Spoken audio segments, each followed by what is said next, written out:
Yes, we're on the record.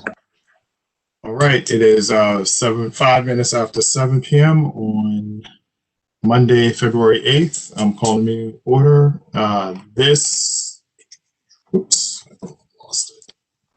This meeting is being live streamed as well as recorded for storage and viewing on our district website.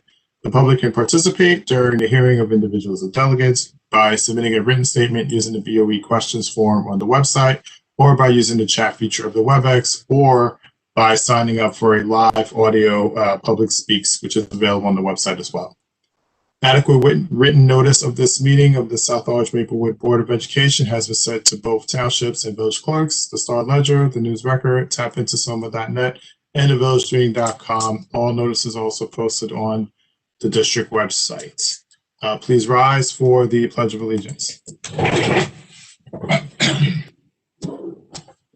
I pledge allegiance to the flag of the United States of America and to the republic for which it stands, one nation, under God, individual, with liberty and justice for all. Mr. Roth, please note that no board members gave us any notice that they would not be able to attend this evening.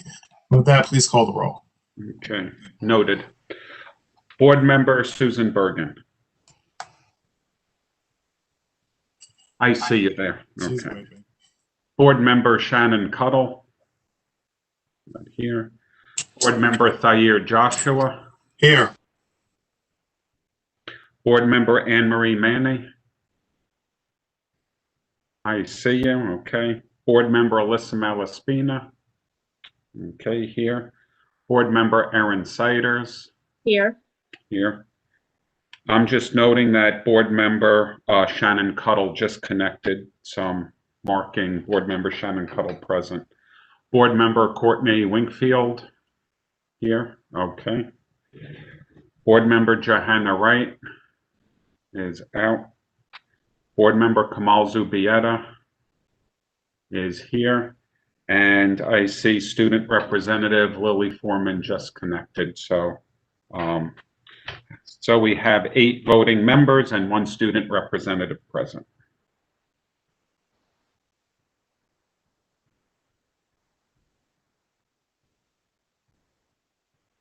Oh, you're on mute, board member Joshua. Yes, I am on mute. Sorry about that. Well, there's nothing, we are not actioning anything, but let me read this anyway. The school board meeting is a business meeting in public and not a meeting with the public. Oftentimes, it may appear to members of the audience that the Board of Education takes action with very little comment, and in many cases, a unanimous vote. Before a matter is placed on the agenda at a public meeting, the administration has thoroughly reviewed the matter with the superintendent. If the superintendent is satisfied that the matter is ready to be presented to the Board of Education, it is then referred to an appropriate board committee. Members of the board committee work with administration and the superintendent to ensure that members fully understand the matter. And after the committee discusses the matter, it is presented to the full board for discussion before any action is taken. And only then is it placed on the agenda for action at a public meeting. Okay, and with that, we'll now move on to the first public speaks or hearing of individuals. Excuse me. Yes. Oh, we have to do the virtual. Yep. Yes. Okay, I'd like to make a motion that we're meeting virtually in accordance to the public health emergency. May I have a second? Second. Thank you, board member Siders. All in favor? Aye. Waves. Thumbs up. All right. I just need to break in that a bunch of board members cannot unmute. Okay. That's why they're waving. Mr. Bonds, is that something you can address? Yeah, I'm going to do that right now. We don't have any hold music, so you can either listen to me humming or I'll just be quiet while you figure it out. Now I think we're good. Okay, let's do a test, everybody. Board member Winkfield. Test. All right. Board member Zubieta, board member Foreman. Student rep Foreman. Aye. Member Manny. Okay. All right. We are now at the first hearings of individuals and delegations, known as public speaks. This is an opportunity for you to share your concerns about an item on the agenda, but not a time for dialogue with the board. The board requests that you state your name and the town of residence for the record. We will set the time to 2 or 3 minutes for each speaker. We ask that you respect that time limit. We must cut you off so that it does not appear as if we are giving anyone an advantage to share their views over another individual. Speakers have the full protection of free speech during public speaks. However, this forum does not protect you from the subject of your free speech pursuing libel or slander charges. Finally, board recommends that all members of the community pursue the chain of command. Okay, with that, Mr. Bonds, are there any public speaks? Okay, and you'll send Yes, those over to me. Dr. Taylor? Yeah, we have none in our chat, but Mr. Bonds just sent us one. Okay, let me pull that up. Okay, I do see it here. Mr. Bonds, does anyone sign up to give live feed?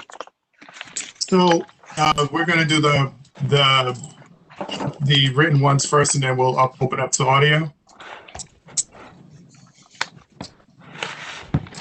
All right. I'm going to also send you the comments because there's one comment that's very large. You may have a hard time reading it. I'm going to send that to you now as a PDF. Okay. All right. All right. So we're going to start with we're going to start with the written comments, and then we'll go to the request for to speak audio. Correct? Yes, I see one written comment. It looks like is it one or I think I have two. Okay, so the first is from old friend Tony Mizaki. Let me scroll this over. Okay, let me get my timer ready.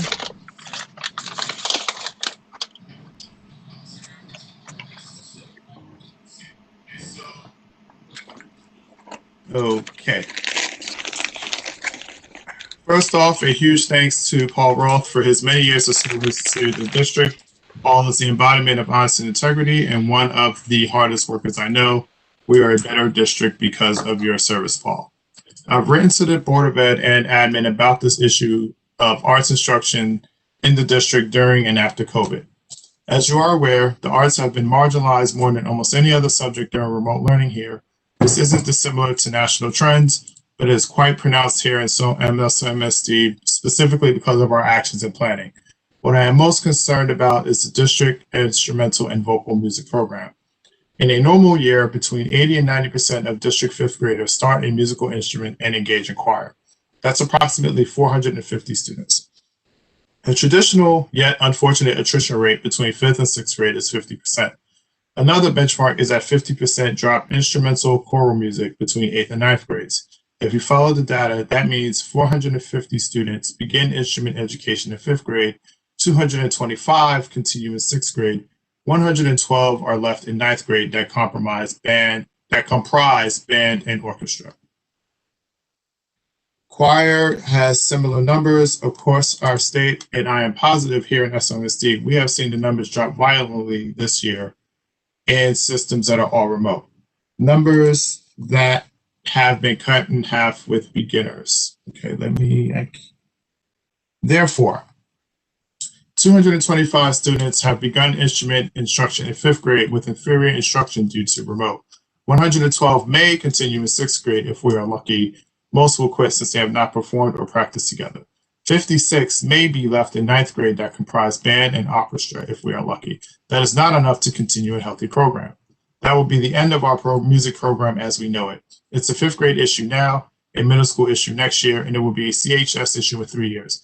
I believe that is one of the most important issues in SOMSD's history, and as a national recognized leader in arts education, there is a ton of stake here. Dr. Taylor, I ask that you please fulfill the pledge you made us to cultivate and nurture a robust arts ecosystem in SOMSD, and at least work to develop a 1-year surge in staff and resources in order to hit a reset button and start students on instruments in 6th grade in the fall. Without it, the district program is built on sand. Staffing and budget cuts could follow, but most disastrous, we will have a generation of students denied art instruction in SOMSD of all places. Please incorporate this into the fiscal year 21-22 budget. think that was it. Gosh, hold on. Yes. Okay. And our next comment comes from, let me reset here, Mary and Tom Conway of Maplewood. We would like to express our concern for the current state of the choral music program. While we acknowledge that choir is difficult in a virtual setting, the toxic climate created by the new director has caused a detrimental effect on the once stellar program built by the former leadership. The assessments are subjective and seem overly punitive.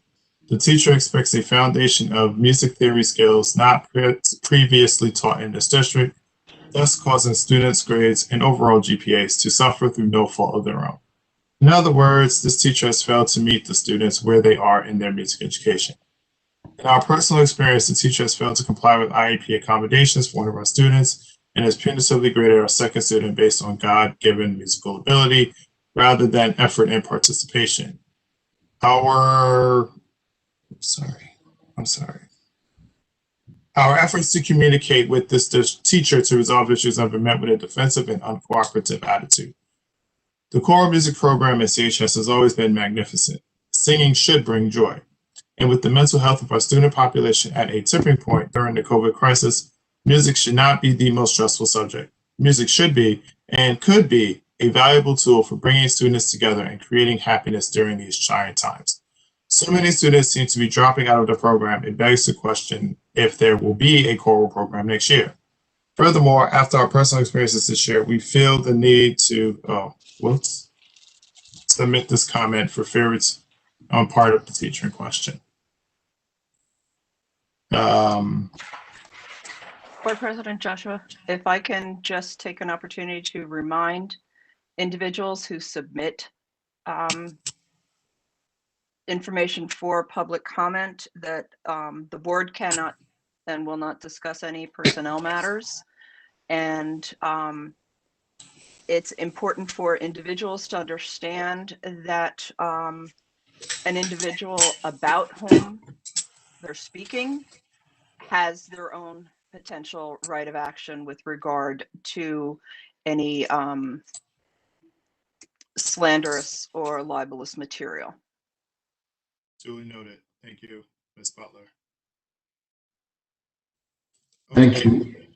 Thank you. I was going to repeat the same thing, Ms. Butler. Thank you that we could never comment on the performance of any staff member, but we thank both of these individuals who sent in their concerns.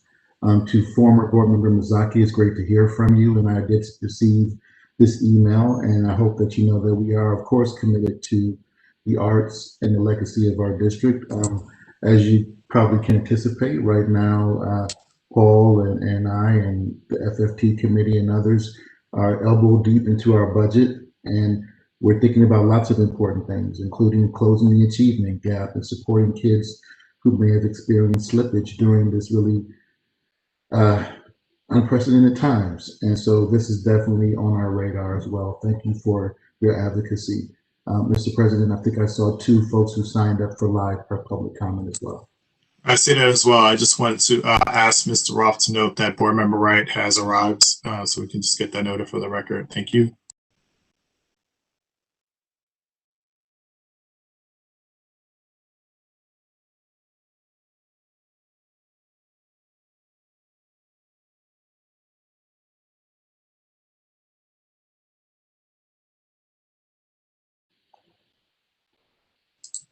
Is Mr. Meyer with us? Yes, sorry, I couldn't hear the audio for a moment. Great, thank you. You have 3 minutes, sir. Thank you.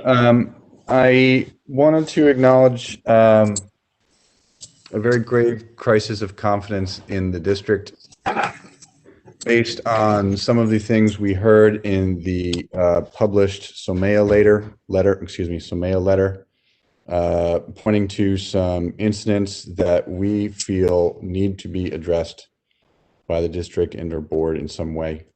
One referred to a gas leak in a building that was not handled in an appropriate way.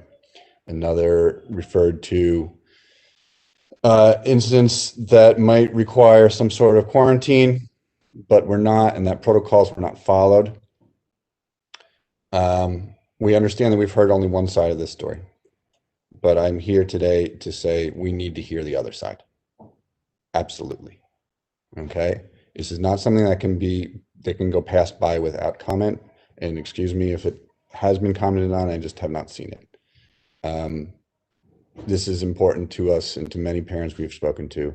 We need to know what happened and why it will never happen again in order to have confidence that our children are the #1 priority. This lack of confidence now is seeping into a lot of other things. My understanding is that the intentional integration initiative is going forward for September.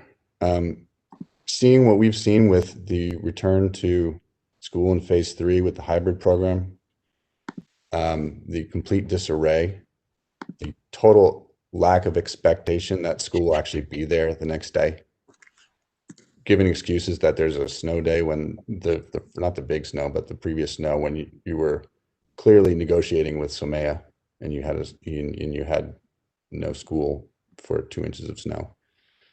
Everything looks to me to be in disarray.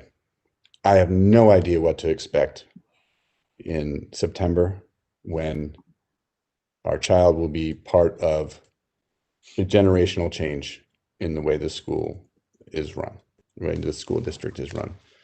I have some practical questions. I'd like to know when we will be notified, what school our son will be attending, and more about this initiative is coming. I know it's not on the front burner right now, clearly, but it's coming. And it's clear that very large projects have hit this district in a very bad way.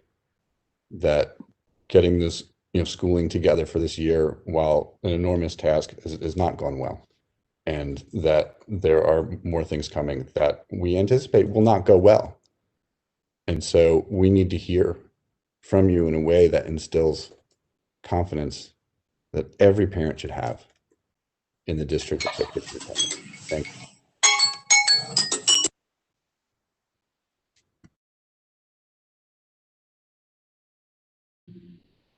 I'll respond at the end. Mr. President, we can go to the second person. Sure. The next comment, next person is Heather Solomon.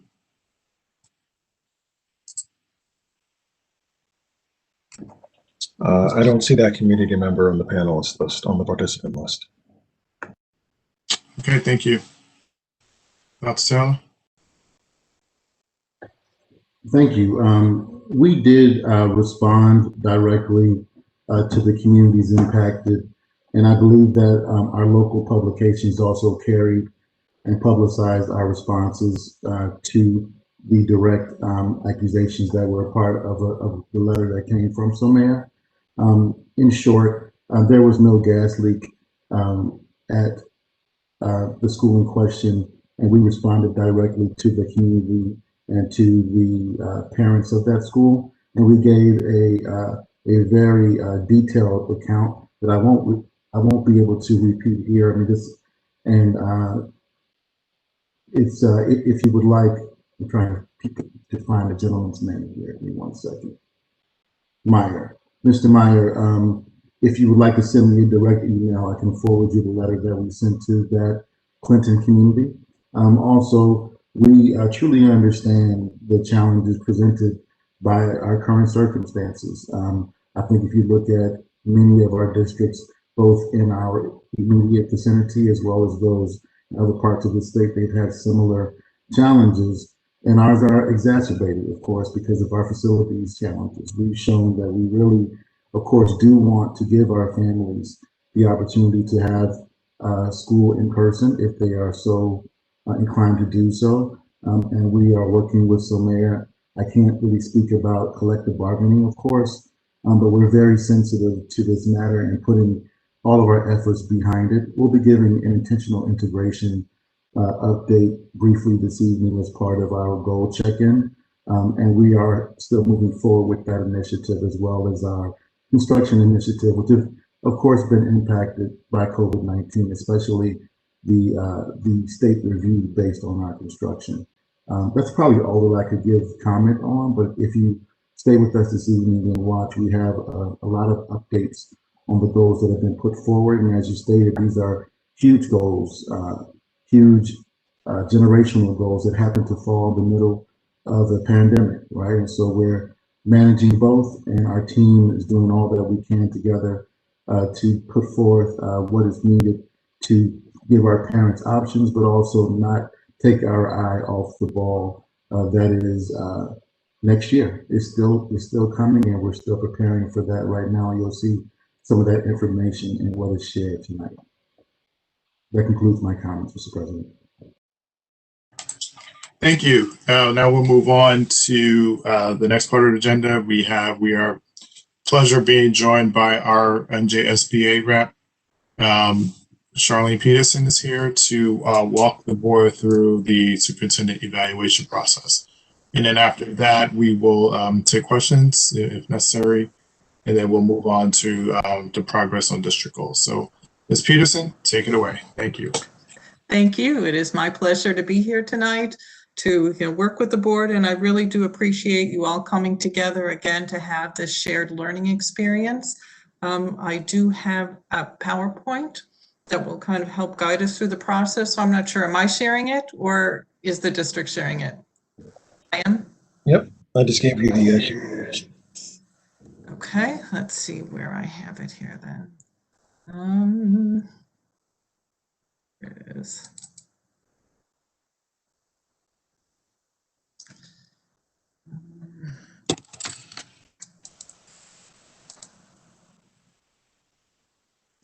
Okay, everyone seeing it? Yes. Okay, great. So like I said, I'm just going to take you through the process, and please feel free to stop at any time if you have any questions. So as we go through this process, I guess I just wanted to ask from the very beginning just to find out if any board members do have a relative that works in the district. Because if you do, then once the board is involved in the process, it's, you are able to understand the process, but won't be able to participate. So I just wondered if the board does have anyone that has a relative that works in the district. Okay, I see you shaking your head no, right? Okay, good. So as we, again, go through this, please feel free to ask questions at any time. So, as we look at the superintendent's evaluation process, from the board perspective, if we think about what our roles are, accountability is one of them, our more important roles. If we say that we're not supposed to run the schools, but we should make sure that they're well run, how do we do that? And the superintendent evaluation process is really the main way that we do that. We don't run the schools, so we hold the superintendent accountable for making sure that it happens. So this is part of our oversight role. And you talked about the fact that you're going to have a goals update tonight. So that then is also part of how the board carries out its role, that the board was part of that process of helping set those goals or helping set that direction. And then again, through the evaluation process, holds the superintendent accountable. And we really need to think about it as a way of the board and the superintendent working together with kind of a common vision, how we can best move the district forward and stay focused on student achievement. So the superintendent's evaluation is actually based in statute and in code. So it helps us kind of define what things need to be in that process. So if we look at the statute part of it, it says that the board has to evaluate the performance of the superintendent at least once a year.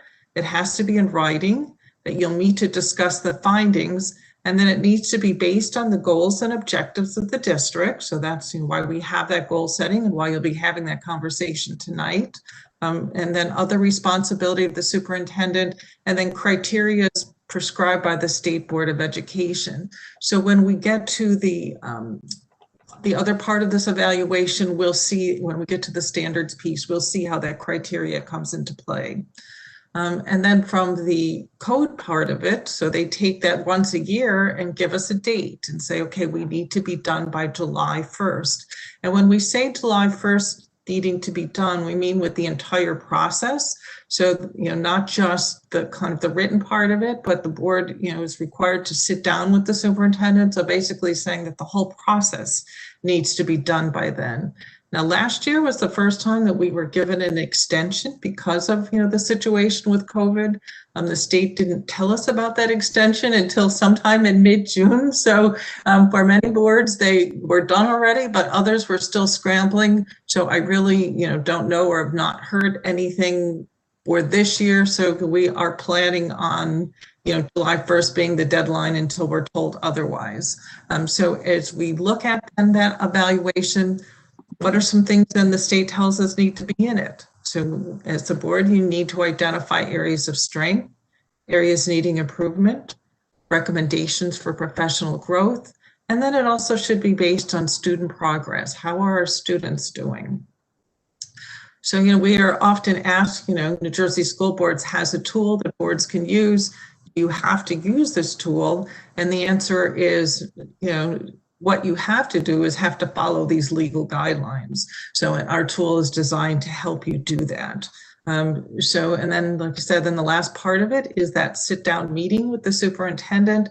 And it's important to, recognize that code does say that summary meeting shall include a majority of the total board membership. Because, sometimes as boards will talk to me about their practice, sometimes they'll say, well, just maybe the board president and the vice president sit down with the superintendent, or maybe the personnel committee, not recognizing that in code it clearly says, that it has to be at least a majority of the board. From New Jersey School Board's perspective, we believe that it should be the entire board. And in a little bit later here, I'll help explain, why. So as we look at this requirement, so it's not only in statute and code, but then what holds us accountable to that? So here is a couple of years ago in 2018, CUSAC added this as part of their requirements. So if we see the Part B, that's where it says that the board has to complete the evaluation by July 1st, and see that there's 6 CUSAC points associated with that. And then the top one talks about the fact that you have to have a policy about the evaluation, and also importantly, that your new board members have received training on the evaluation, which I guess, would make sense that before you fill it out, it would be nice to have training on it. So statute says, or code says that new board members are supposed to have training within their first 6 months of board service. Here in CUSAC, it just says, within that first year. So again, so I appreciate the board taking time for a more in-depth, look at it. For new members, you do receive this training in your Governance 1 new board member orientation, but this is, certainly a more in-depth look at it. Yes. So just wanted to show you a sample calendar, and not so much because of the dates that are in here, but more to kind of help explain a process. So as a board, we think it's important for you to go through all of the steps and try and go through them without, if you can, scheduling additional meetings to do so, recognizing that you already have a lot of, meetings and things.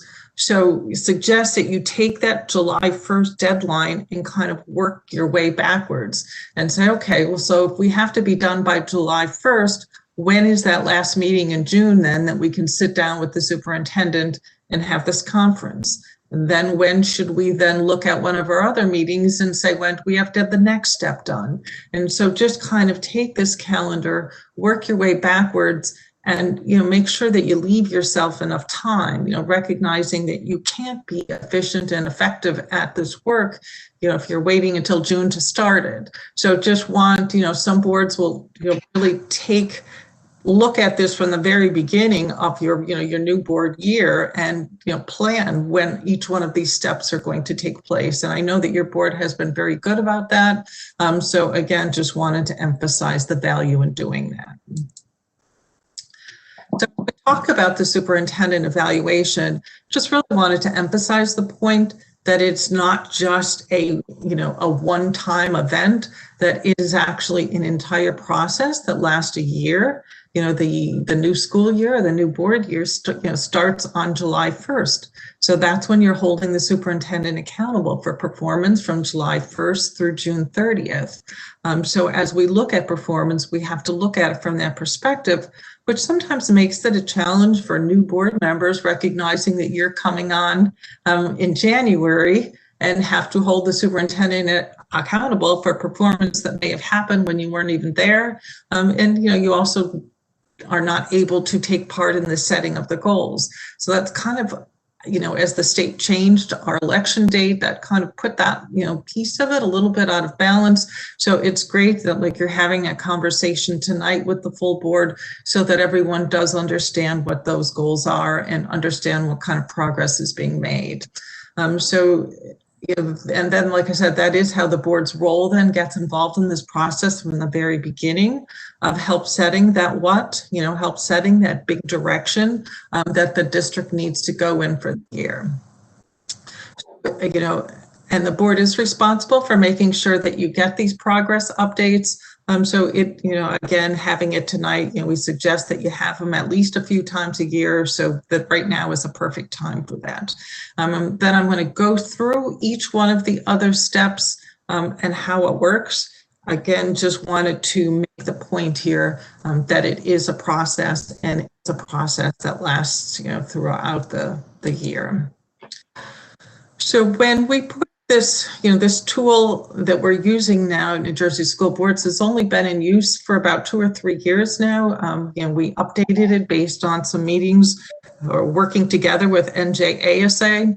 And as we talked about it, we said, you know what, one of the steps that really would be helpful before anyone sits down to start the superintendent's evaluation would be for the board and the superintendent to kind of have a pre-conference and talk about you know, the progress on the goals, talk about what's in the standard, talk about what the board's thoughts are about what kind of progress was being made, understand, you know, what things that the superintendent may say has prohibited these types of things, making sure that we all have a common understanding. And, you know, I had once had a board president say to me, you know, that really see this as kind of leveling the playing field, that if you have some board members that are new, some that have been on the board for a long time, some that are in some committees and perhaps not on others, here's an opportunity for everyone to get together and make sure that you have the information you need to move forward in writing an informed evaluation as a result of these conversations. So while this is not a required part of the process, just bring it up as an opportunity to kind of have this sit down then before, like I said, before anyone starts writing the evaluation. And I will often get asked, okay, well, is this an executive session? Is this in public session?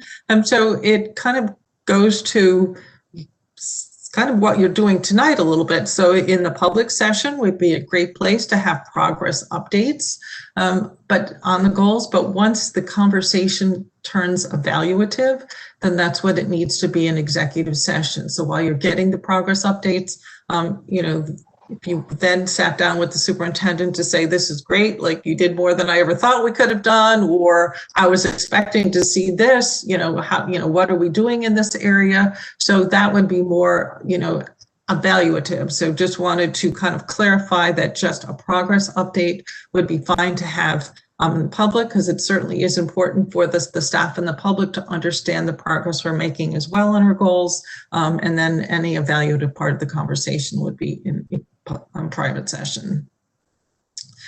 So if we think about the fact that, you know, we're not in the schools, we don't run the schools, how can we do a fair evaluation then? And it really comes down to evidence. You know, you can kind of form your opinion on things based on evidence that's presented before you. So from the perspective of the superintendent's evaluation, that would be true as well. Getting updates on the goals, seeing student performance data, you know, seeing how the competency on the standards. So this would be evidence. Some of it, you know, much of the evidence would come from the superintendent, but I'll also suggest at the end that you as a board member should be keeping evidence as well. You know, sometimes as something comes across you that you think, you know what, this is something that I really want to make sure that I mention when I'm filling out the evaluation, kind of come up with a means for you to save evidence as well. So now, if we, you know, kind of get into the meat of the evaluation tool here. So the way the New Jersey School Board's online process starts is that it actually starts with the superintendent. So the superintendent would go in and log into the tool and would input the district goals that you're going to be talking about tonight. He would input each goal, and then the superintendent would give a self-rating of saying, in his opinion, was the goal achieved? Was satisfactory progress made, or little or no progress made? And then here comes then the evidence piece of it. Then he would, you know, provide the board some comments that would help support his rating. And I'm sure, you know, you will have seen and heard other evidence as well, but this is just kind of a way to kind of highlight and bring everything together. And then once the superintendent has completed his piece of the evaluation and he hits submit, then a system generated email from New Jersey School Boards goes out to all of the board members. Well, he actually has a 48-hour window to kind of, you know, make any adjustments. But once that 48-hour window is up, then the board members will get a link and said, okay, board members, the superintendent's done with his part. It's now time for you to log on and do your part. So then each board member individually will log in. They will see this information that the superintendent included about the goals. They will see the superintendent's self-rating in his comments. And then you'll be asked as each individual board member then to provide your thoughts on the rating of the goal, and then also provide comments. And, you know, one of the things that I often see is board members writing or addressing comments to the superintendent. Actually, these are comments that you are making to your fellow board members, that this evaluation, this part of the tool is actually kind of a worksheet or a way for you as the board to help determine what the majority opinion is based on a collective look at the individual opinions. So it's important for you to help your fellow board members understand why you're providing the rating that you are giving, so that, you know, they can, you know, understand the thought process behind it. So separate then from the, so I'm sorry. So as I look at, you know, I showed you before what it looked like blank. So now wanted to show you, so, you know, New Jersey School Boards takes your individual evaluations and compiles them all into one anonymous document. And it's really a program that does it. So it's not like it requires any intervention on our part, and it happens instantaneously. As soon as the first person's done, kind of sets a file for, you know, for the South Orange Maplewood board. Then when the second person's done, it adds their input to the first person, so that by the time the last person is done, a compiled document is done. So typically I would be working with board president, and we would come to an agreement that the board was done. Then I set a flag in our system that the board is completed, and then the board president will have access to these compiled reports then that, you know, can be shared with the board. So just wanted to show you then, so here's an example of a board where, you know, when the superintendent did his self-assessment, said that satisfactory progress was made. This was a 9-member board, and you can see then that 7 members agreed with the superintendent. 1 member thought that the goal was actually achieved, and 1 member thought little or no progress was made. You can see then that the superintendent's comments. And then for board members, like I said, because it is anonymous, the way you will know that a different board member is speaking is by the asterisk that you see there. So that's kind of then how you'll be able to take and see everyone's feedback, and why it's important to provide that feedback for your fellow board members. So in this case, as we look at the superintendent's evaluation, we'll talk about in a little bit, you know, we now see everyone's individual opinion. And the work that you do as a board is looking at things from the perspective of the board majority. So here you can see then that the majority of the board would agree with the superintendent's assessment that for this particular goal, satisfactory progress was made. So that would be a way then for you to use this compiled document that has everyone's opinions to help you kind of come to that understanding of what the majority opinion is. So separate from the goals are also standards. So standards are the way that we help answer those questions of areas of strength, areas where more focus or attention is needed, just kind of a way to look at the performance beyond just the goals. So the standards in this evaluation, I had mentioned, when we looked at the statute, that it said that areas that were prescribed by the State Board of Education. So the New Jersey State Board approved for educational leaders these professional standards, or ISLIC standards is what they were formerly known as. So they are professional standards for professional educators. So we use that then to kind of help determine what the standards would be in this evaluation, to make sure then that we're staying focused on the important work of the superintendents. So as we look at these standards, just to give you an idea of what they are, there are 6 different standards here. And I said, that we had changed the tool a few years ago, and it's really important, I guess, to show how the standards changed. They used to be kind of more along functional lines of personnel and finance and kind of functional lines, and recognizing instead that the job of a superintendent is actually a lot more complex than that, and there's a lot more things that go into the job, and so actually, superintendents were appreciative of now being evaluated on the work that they have been doing. So we look at areas like mission, vision, and core values, professional norms, looking at community of care, equity, building the capacity of our staff. So again, all, kind of more areas that, better reflect the work that's taking place in the district. So here's kind of a look at what the standards piece of the evaluation looks like. And so one of the things that is a little bit different is that from the superintendent's perspective, the superintendent in the goals piece actually did a self-assessment. In the standards, that is not the case here. The superintendent is able to provide evidence links, which you can see somewhere right in the middle there in red. It says like links to supporting documents provided by the superintendent. So it allows the superintendent the opportunity to give you live links that you can look at as a board member while you are filling out the evaluation, so that you have some evidence to consider, like I said, while you're filling it out. So one of the things that we have tried from New Jersey School Board's perspective is to help boards kind of come to a common understanding of like what the rating means. Like as we look at exemplary, as we look at proficient, as we look at areas for growth, we were finding that sometimes board members would have the same thought about the superintendent's performance, but it was their definition of what proficient versus exemplary meant.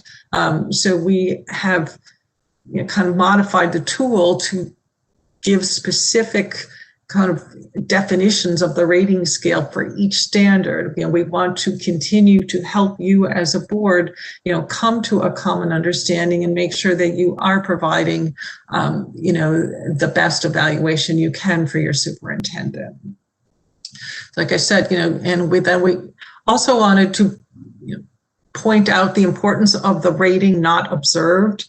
We know that for new board members, we want to provide everyone the opportunity to participate in a way that they feel comfortable, but we also don't want to ask board members to evaluate something that they do not feel that they have the evidence to, to give a meaningful evaluation on. So from the evaluation perspective, not observed is not considered a negative. It's not considered a positive. It's just strictly that I didn't have the opportunity to observe that. So there is an overall standard, and then underneath that standard are indicators. And when we first put this kind of updated tool together, there was conversation about whether board members should fill in the boxes for each one of the indicators, when really the most important thing we are looking for is what is your overall rating of this standard, and found that it was helpful to make sure that board members are being thoughtful and that we're just not, looking at the standard and skipping to the end and providing a rating. I want to make sure that we look at it, we think about it, we consider the evidence. So then hoping that if we have taken the time then to fill out the indicators, that will help us to give a more meaningful overall rating of the standard. So you can see on the bottom there that you will be asked then to check a box as to what you think the overall rating of the standard is. And, again, a thing that I'm often asked is, well, if I build out exemplary on all of the indicators, will the system automatically fill in the exemplary box? And the answer to that question is no, that we want you to be able to fill it out in the way that makes sense, for your board. There's no weighting on each one of these indicators. So for your board, a particular indicator may have much more weight than another board. And even within your own board, from year to year, based on what's going on in the district, certain things may have more weight than others. So we want to make sure then that you have the opportunity to give this rating in a way that is the most meaningful. And then here again, similar to the way that it's highly suggested that you provide comments on your ratings for the goals, the same is true for the standards, that the comments really do help your fellow board members to understand your rating. So here again, then I have another sample of, once everybody's done and New Jersey school boards had compiled those individual ratings, kind of what that information might look like. So you'll just, you'll see across all of the indicators, and then see on the bottom, in this case, the majority would be that the board felt that in this particular standard that, that the superintendent was proficient. So again, we will expect the board to have a conversation about this. So that's why we consider this to be a working document that will help spur this conversation that the board has. So while the board will get this compiled report, like I said, this is an individual compilation of everyone's opinions. So we consider this then not to be the superintendent's actual evaluation, but consider it to be a working document. We consider it to be a tool for the board, again, because the work that the board does is based on the majority opinion, that should also then be the case with the superintendent's evaluation. So we now have this data source that shows us what everyone's opinions look like compiled. We now then can get together and talk about or come to an agreement on what the majority opinion is. And then there's a separate kind of annual performance report is what the state calls it, that then is the superintendent's actual evaluation that reflects the majority opinion of both the goals and the standards. Would show those things that we talked about earlier that needed to be in there, of the strengths, the focus areas. So I'm going to show you next then how the board then would get there, of looking at that annual performance report. So most boards will designate the task of putting that report together to either the board president or to personnel chair, like someone that they designate, but recognizing that that person is taking their direction from the board. So as we looked at that board calendar and saw, some of the meetings that the board needed to have, one of the meetings on that calendar was for the board to come to a consensus on what the majority opinion is to be reflected in the superintendent's evaluation. So boards will kind of typically sit at this meeting starting off in two different ways. So you may have, for those of you who have been through this before on your board, you can perhaps share how your board has done it, but in the past, or, so that kind of the two different ways are that either someone can take that compiled document and write a draft, recognizing then when the full board gets together, they can tweak the draft and say, okay, here in front of me, I have the compilation with everyone's opinions. Here in front of me, I also have your draft. As we look at goal number 1, I agree with your rating. You said some comments here that help support our rating, but perhaps we also should include this. So that could be one way to do it. Or another way to do it would be to just start from scratch, not have a draft, just have the compilation, and then the full board would discuss the compilation and then would give direction to the board president or the person then that was writing the annual performance report of what the majority opinion is that they would like reflected. So New Jersey School Boards has a template for that annual performance report. And the reason that we did that is we really wanted to make sure that the evaluation stayed focused on the goals, stayed focused on the standards. One of the things we were seeing in the past when this annual performance report, when we didn't have a template and it was kind of free form, that boards seemed to be all over the place and a lot of times perhaps not focused on the work that, or the areas that the state asked that we stay focused on. So, just kind of wanted to show you what this template is as something just for your consideration. So the template would take each one of the goals, ask the board to have a discussion about what the majority opinion is, whether the goal was achieved, satisfactory progress was made, or little or no progress was made, and then what do you want to say to the superintendent? How are you going to help support your rating? Again, we want the superintendent to understand, why we're giving him this rating. So it's not like we have to take, sometimes I've seen boards try and take a little bit of everyone's comments or what everyone said.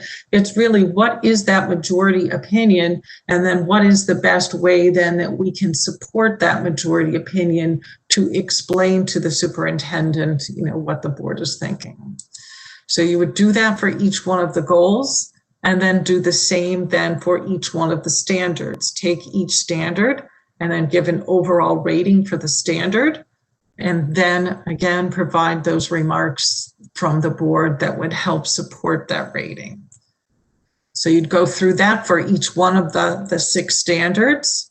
And then at the end of the evaluation then, here's those areas of strength, those areas where more professional growth is needed. And again, it would stay focused on the standards. So as we look at those standards that we're holding you accountable for, which are those areas that we think you do really well, and what are the areas that we think that some more progress is needed. And then you also have kind of an open-ended box at the very end to provide any kind of overall summary or any kind of overall remarks that you would like to share with the superintendent.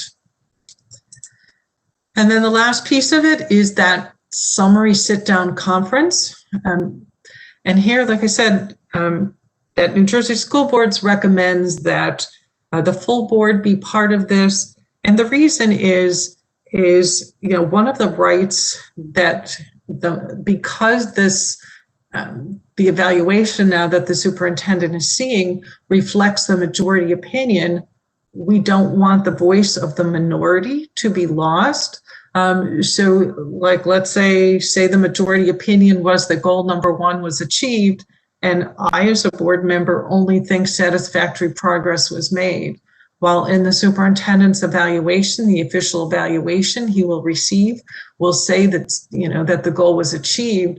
this summary conference allows me the opportunity to be heard. And I can say, you know what, Mr. Superintendent, while your evaluation says this, I think differently. I was expecting to see these things happen and they didn't. So I just wanted the opportunity to share my opinion and let you know what I think about this matter. So recognizing that at any time throughout the evaluation, any one of us might have this minority opinion that's not reflected in the evaluation. That's why it's important that everyone is there and part of this process so that they do then have the right to voice that, you know, to be heard if they so choose to. So as we look at, you know, kind of putting the whole process in perspective, just again wanted to, you know, give that reminder that it's, you know, not just a once a year event, and that the board should look at this, like I said, as something that starts in the summer when you set the goals. You should be considered, you know, think about the updates you're getting on the goals throughout the year. You know, kind of plan a calendar. So think about this as, you know, a year-long process. Recognizing that as you're looking at the superintendent's performance, you know, boards will sometimes get fixated on a particular event that happened, or, you know, what just happened last month sometimes is the loudest part of the evaluation, as opposed to looking at it from, you know, July 1 to June 30th, or, you know, or whenever the evaluation is being written. We talked about the importance of evidence. And again, not only the evidence that the superintendent will provide to you, but you said should also have kind of a system for you to kind of save things that you think would be important for you to include in the evaluation, the importance of communication. And then, you know, one of the things that I really can't emphasize enough is how important it is for all board members to participate. You said a lot of times I will be working back and forth with the board president. And sometimes it really is a chore, you know, that we'll say, okay, like 6 done, we got 3 more to go. Let's get those last 3. Instead of recognizing that this is really one of the most important ways that you fulfill your governance role. You know, we always tell boards that the single most important thing you do is hire a superintendent, and the second most important thing you do is evaluate the superintendent. This is how you perform your oversight. This is how you hold the superintendent accountable. So it's important then, you know, that your voice be heard in this process. And then I talked about, you know, the schedule and just kind of the importance of, you know, not getting yourself into a box of, you know, not being able to be done on time. Then just wanted to, I'm not going to go through these, but just wanted to make you aware that New Jersey School Boards has a page on our website that has a webinar that basically goes through the same PowerPoint I went through. So as you're, you know, getting closer to doing the evaluation, if you wanted to look at it one more time, we have a guidebook that has all of the standards and all of the indicators, so that you might want to look at it ahead of time before you actually log in to fill out the evaluation. So just kind of to let you know that there are resources out there to help you. I am going to stop sharing my screen and see then if there are any questions that anyone might have of me about this process. Board Member Malaspina. Hi, Charlene, first I want to say that it does look like I was sleeping during this, but I'm not, I swear to you. I hurt my back, so I'm like having to be in bed doing. No problem. I just wanted you to know that it was not like you. My question is, can you please talk to us about best practice related to mid-year evaluations? If a mid-year evaluation had been done before prior board members got on the board, should the board members have access to that document when they're doing the superintendent's evaluation? What is the best practice around that? So, you know, just the fact that the board even did a mid-year evaluation is, you know, a better practice than what most boards do, because I could, you know, we saw in the statute that it said at least once a year, you know, and I had boards ask me, well, like, what happens then mid-year? And I can say that I probably only know a handful of boards of the 60 some that I work with that do that. So So what it comes down to basically, I guess, is information that you would need to make an informed decision or to make, fill out an informed evaluation.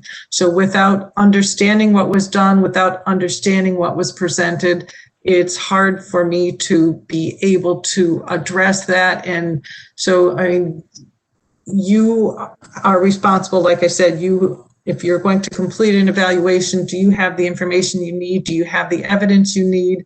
And I couldn't know, I guess, if there's anything in there that would assist you, that you wouldn't be able to have that evidence in some other way, I guess. And especially if you had this pre-conference and you all were talking together and you all kind of had this common understanding about what you would need to know, about, then that would be your opportunity to get all your questions answered and come to an understanding. And it sounds like if it happened before you got on, there may be other members who aren't on the board anymore who may have had different thoughts about the superintendent's performance than what the new board members may have.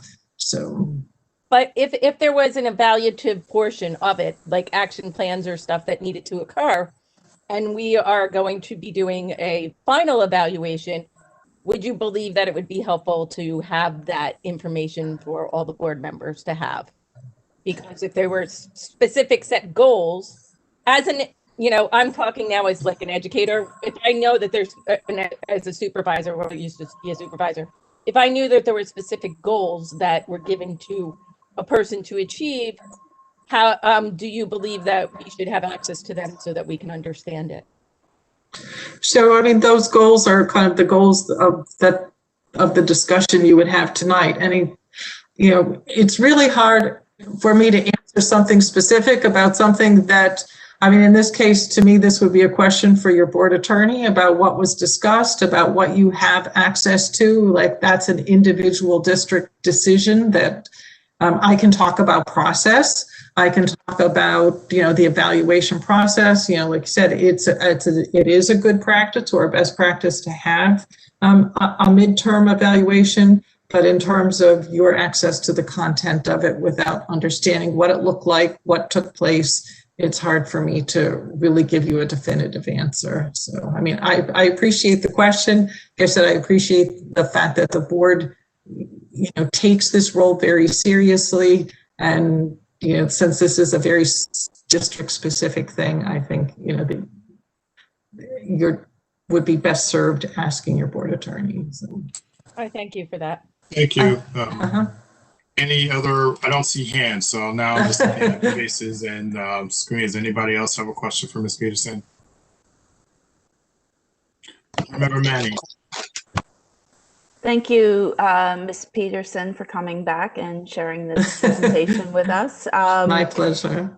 So I guess my question is, we're evaluating the goal, right? The progress toward those 4 goals. We're not evaluating even the leadership traits. I mean, we're giving a mark about the leadership traits, but we're not providing action plans about how to improve one of those traits, which is just going out of my head right now. So as far as evaluating the goals, what I find tricky is if the board doesn't have clarity around what they're expecting, like what are we going to measure? And if that's not clear with the superintendent, you wind up in May having a disconnect between the evidence that is presented, which we are very fortunate. I think I can say this publicly, like Dr. Taylor went through and provided tons and tons and tons of evidence, but if it's not what the board thought the evidence should be, like how do you make sure you have an alignment of what's delivered and how we go towards that evaluation, and maybe this NJSBA mid or the pre-conference might be a way to get at that. It would be, and I guess that really is a great question. So one of the things also as the board looks at or considers progress on the goals is, you know, the piece of it, I guess I didn't talk about were the action plans. So if we think about the fact that, you know, from the goals that we helped kind of set the what, then part of that process then would be the superintendent giving you some action steps as to how he's going to accomplish those goals. So from the board's perspective, when it comes time to do the evaluation, we're really not looking at what do I think this goal should look like, what do you think this goal should look like, but really we all came to an agreement on the goal. The superintendent provided us an action plan as the best way that he was going to carry out this goal. So as we assess the superintendent's performance on the goal, we should be looking at that action plan and saying, did he do what he said he was going to do? It's not what do I think, it's not what do you think, but the steps that we were given to help carry out this goal, how did we do in relation to that? So we're, you know, essentially the superintendent gave us the steps and we're holding him accountable to the steps that he gave us. I guess that's the tension. If the action plans, you know, how robust are the action plans and how is feedback from the board about the action plans subsequently incorporated?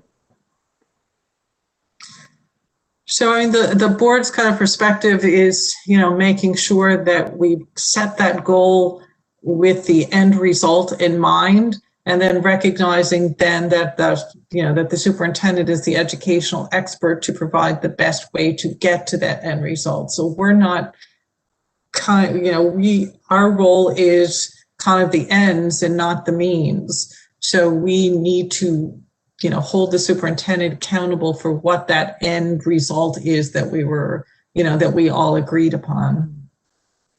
Thank you. Mm-hmm. Thank you. Board Member Cuddle? Yay, I'm a panelist. Thank you, Mr. Bounds, for your help. Thank you, President Joshua. Charlene, where they are. Charlene, thank you again for joining us again for another really great presentation. I just want to again sing your praises because you're such an asset to our board and the Essex County greater board community that you serve as our liaison. So thank you. It's my pleasure. One of the things I want to just kind of also piggyback a little bit to what board member Manny had mentioned in regards to, you know, having to be able to look at the evaluation tool. I was wondering if you could maybe speak to the best practices of having to, as individual board members, not just as we've been talking about, stick to how we're evaluating based upon the goals, but how to perhaps the best practices of using I statements coming from a core center of how we as individual board members are feeling, how we're evaluating using the rubric for the superintendent, but in best practices in language with perhaps I statements are getting our point specifically across and shared. I bring this up only because sometimes that conversations can be very well-intended and very involved and passionate in discussions in these areas. And sometimes I think that it's beneficial to have maybe a baseline with language to help the conversation move forward in a manner that's productive for all involved. If you may, thank you. Sure. You know, and again, you know, that's a point that's very well taken and made, is that, you know, this is not, like I said, not about individual events. It's not about individual experiences, we, as a board, you are a team of 9, so you are looking at things through the lens of the team and not through, it's kind of how you saw the team or how you saw the superintendent help contribute to the work of the team, because the superintendent is also an ex officio member of the board. So together, you and the superintendent are working, together to move the district forward. And how have you done as a team, and how has he done in assisting the district in moving forward? So you're looking at things through that lens of not your individual experience, but your perspective as a member of a team, and this relationship or this way that that together the superintendent has worked with your team.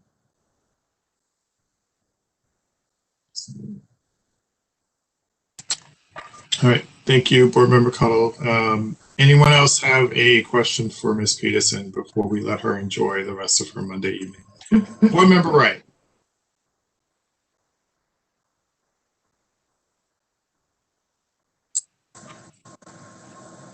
Oh, I think I'm on music now. Can you hear me? We can hear you, but we cannot see you. Yeah, now we've got it. I think I figured this thing out. Thank you so much, Charlene. It's so good to see you. I'm a little I'm a little bit confused because we're still within the 2021 school year, and we did the a mid-year evaluation of the superintendent. So we have 6 board members who are all aware of the evaluative process, and we have 3 new board members. So I want to be clear. Are you saying to me that those 3 new board members should not have access to board material?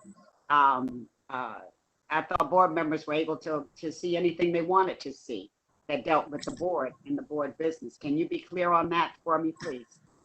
Yes, I was just saying that because it is a very specific, district-specific incidents and situation, without knowing exactly what it was and what's in it and what conversations took place, and it being a personnel matter that was in most likely in executive session, that we know that at the time that conversation took place, the new board members were probably, it sounds like, members of the public at that time, right?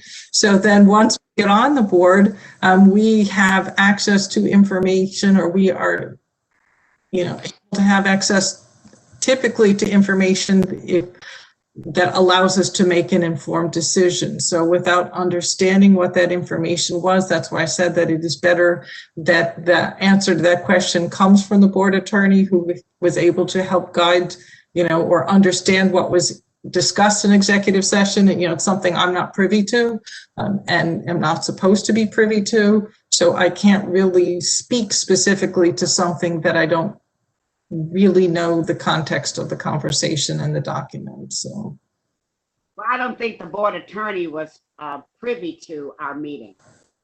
I think it was all board members. That's why,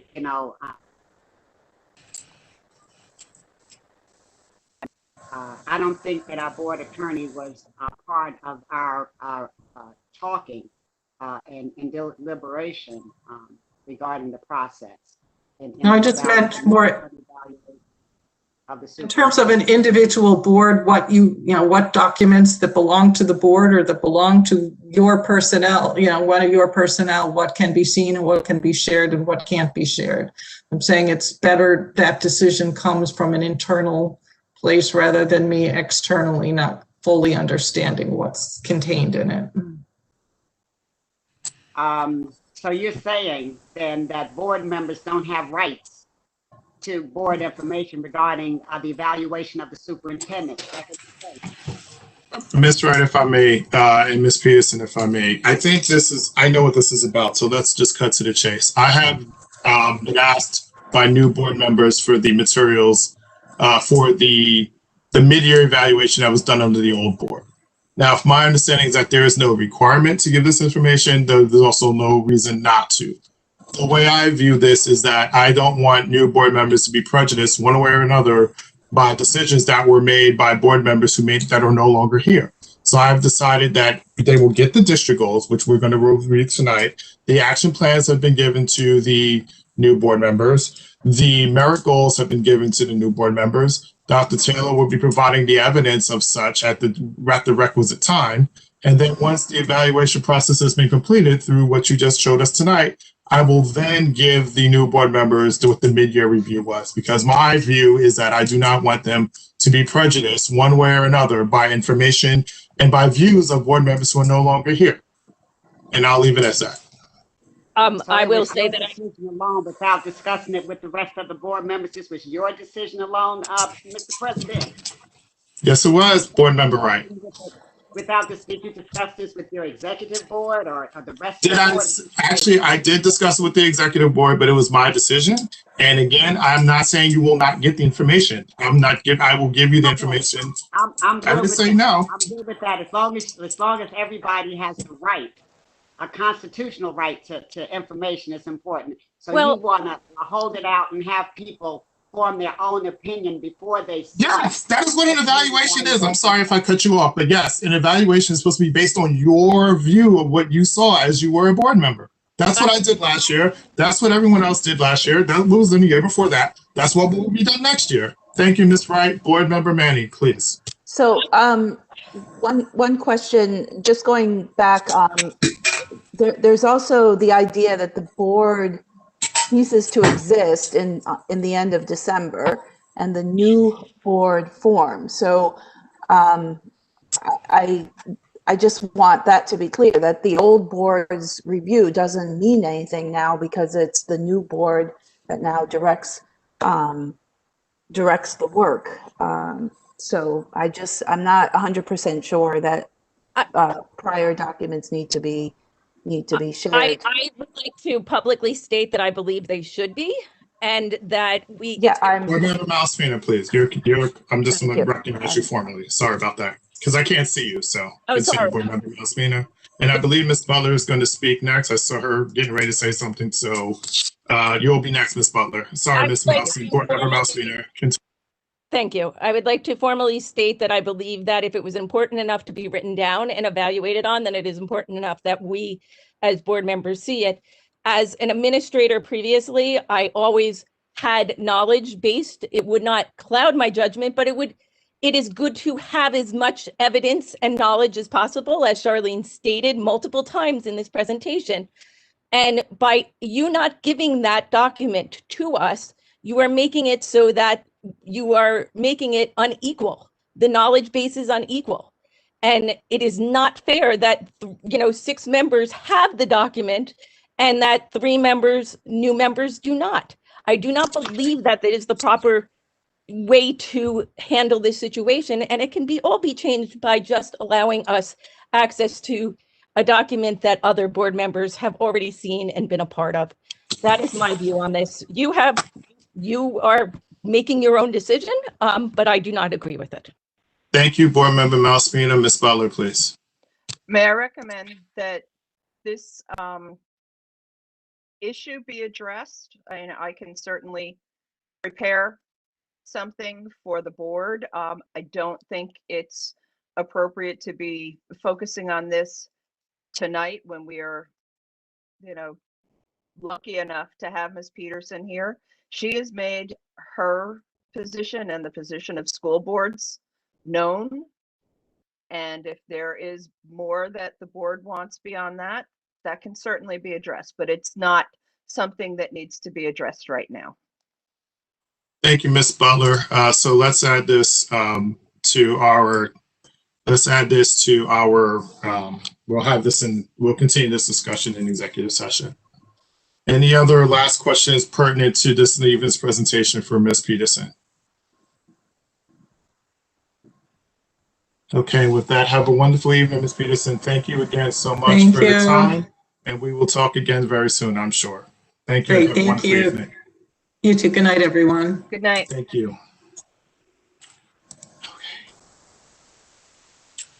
Okay, we're now going on to our presentation on an update on the district goals from Dr. Taylor. Obviously very pertinent given the information from Ms. Peterson. Dr. Taylor, the floor is yours. Thank you, Mr. President, and thank you to our board members. Good evening to everyone who I haven't had a chance to say good evening to.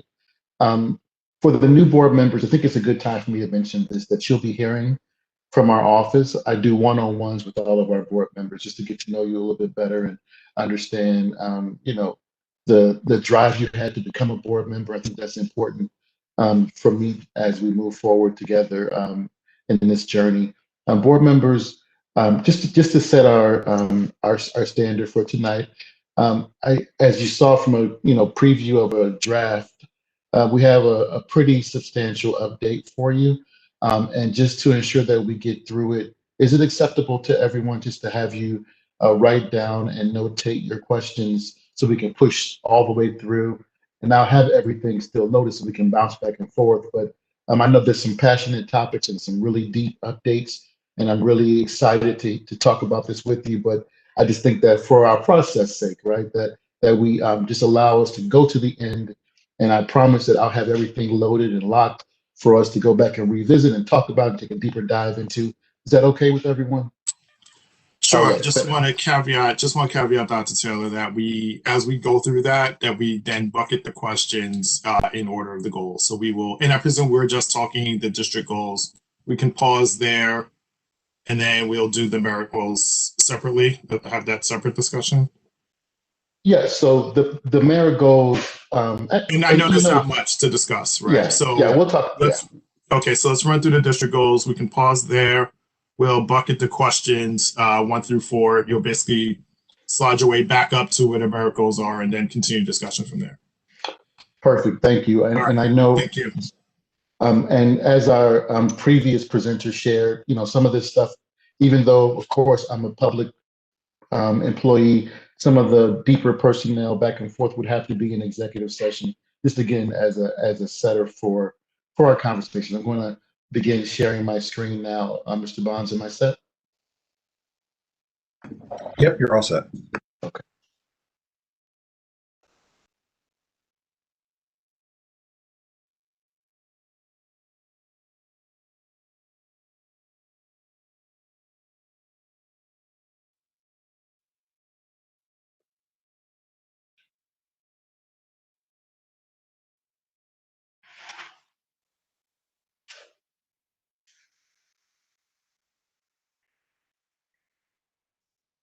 Can everyone hear me and also see the presentations? Okay, just a thumbs up, please. Thank you very much. Hello again to our board members and members of the public. As was described, we are just reviewing a snapshot of where we are with our district goals. And the purpose of our time together today, I'm having a little bit of screen problems. Give me just 2 seconds, please. Is to share with the board and the public a snapshot of where we are with our progress thus far in satisfying our district goals. I put in parentheses their work groups because as the board knows, and I'm sure members of the public and our district are aware of, that our goals cascade, right? These are the district goals that I am held accountable for, but it doesn't make any sense for me to have goals that only I am accountable for. Our SLT members have some shared goals within these goals. And of course, it cascades down to some of the work of our principals and other administrators so that we're all focused on the same goals that our board has saw fit to work with us on. We're also going to review the board approved merit goals. And what I'm really excited about is taking a deeper dive in the review of some of our access and equity questions that we left our last board meeting with. That board meeting was just to literally satisfy a compliance piece, but now we are able to go deeper into this information. So goal 1, facilities. The superintendent of schools will continue to lead the district's effort towards the successful completion of our $160 million construction project. And again, I won't insult you or bore you by reading this entire goal to you, but I think it's very clear that this goal is focused in on our long-range facilities plan. And so far, as a snapshot of where we are right now, we have completed initial meetings with our architect and the South Orange Middle School administration, and also collected initial input from the Maplewood Middle School piece, and that was shared with our architect. We completed that initial meeting with our architect and Maplewood Middle School administration, and I had initial input from South Orange Middle School that was again shared with our architect. As you can see, this is a cycle that we're on as we're participating in these meetings. The principals and assistant principals are a part of this meeting with both Mr. Roth, myself, and the architects, and they're giving very granular feedback on some of the plans that have been put forward for these schools. It includes things that are as granular as placement of hallways, placement of doors, placement of bathrooms, or things that you can't quite see from architectural drawing, or even systemic challenges that a principal is aware of that maybe central office is not. We also did the same thing, of course, with our high school. We held a meeting with members of both the Maplewood and South Orange Energy and Green Team organizations. And for board members who were on the board previously, you know that we have had conversations with Green Team members who were internal parent-led Green Team members. And that meeting focused on the use of energy efficient systems. As you can imagine from some of the emails that even our newest board members have seen, making our projects as green as possible is a very high priority for the community and also for the board, as previously communicated. Most importantly, and I've had to give this update several times because of our current facilities challenges as we're dealing with COVID-19 and the bitter cold of the winter months. Our elementary school plans are still under education review by the New Jersey Department of Education. This, from my previous experience, this is taking longer than usual. And from Mr. Roth and my conversation, we are seeing that some of this is definitely impacted by COVID-19 and as it is impacting staff at the state level. But I'm happy to share that there has been conversation between that office that's doing that review and our architects. They've sent questions, we've sent answers, they've sent follow-up questions. Our timeline is really going to be impacted by receiving their approval, as that will help us be able to go out for bid. And the bidding of these projects can take several months to bring to fruition. And so it's our hope that by March, we're able to put these projects out for bid so that the proper preparation can be put forward to start our summer work. Going to the next step here. For each of our goals, we also are giving you some of the immediate next steps. And many of these things that you're going to see in these immediate next steps were also things that were a part of previous action plans. As you can imagine, doing this work, action plans can sometimes be bent, or they can be sped up, or they can be slowed down, or they can even be added to as we begin to get our hands dirty in this important work. And so what we're hoping for, what are the immediate timelines for this goal? In the month of February and March, we're going to be looking for the high school science lab renovation meeting.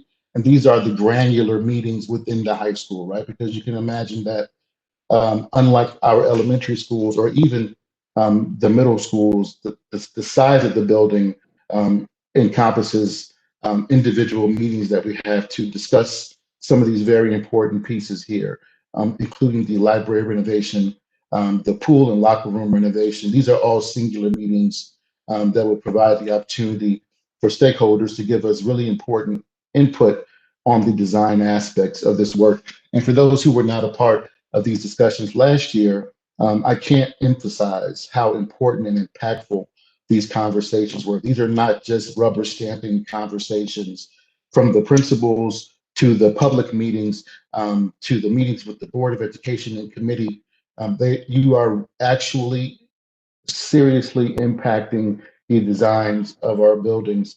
To give you an example, last year we had I think it was February the 10th or so last year, we had an elementary teacher meeting where every elementary teacher in our district was together, and we shared with them the pending intentional integration plans and also shared with them the construction work that was planned. And just out of that meeting, we were able to learn from some folks in our district some things that were impacting them at the most granular level, such as our PE teachers and the space that's provided for them to be able to serve our students. So again, our goal is to submit our secondary plans for the board's review after all this work in June of this year.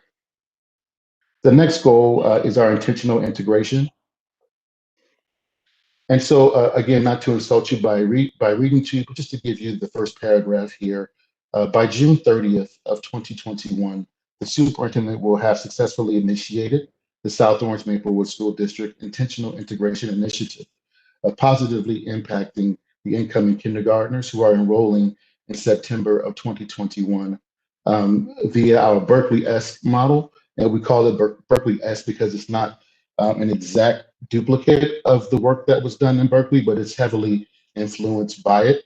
And some of the variables that are a part of this work, of course, is using the census data to help us to build an algorithm. And the algorithm will take into consideration variables such as the parental guardian education level, the household income, the race of the family, the sibling preference, meaning that we don't want to, if we can avoid it, separate siblings who are in the same grade span, and also, of course, proximity. For those who may not be aware, we do have multiple schools that are within, we have folks who live within the proximity of multiple schools, and they could attend one of 3 different schools without requiring any type of transportation.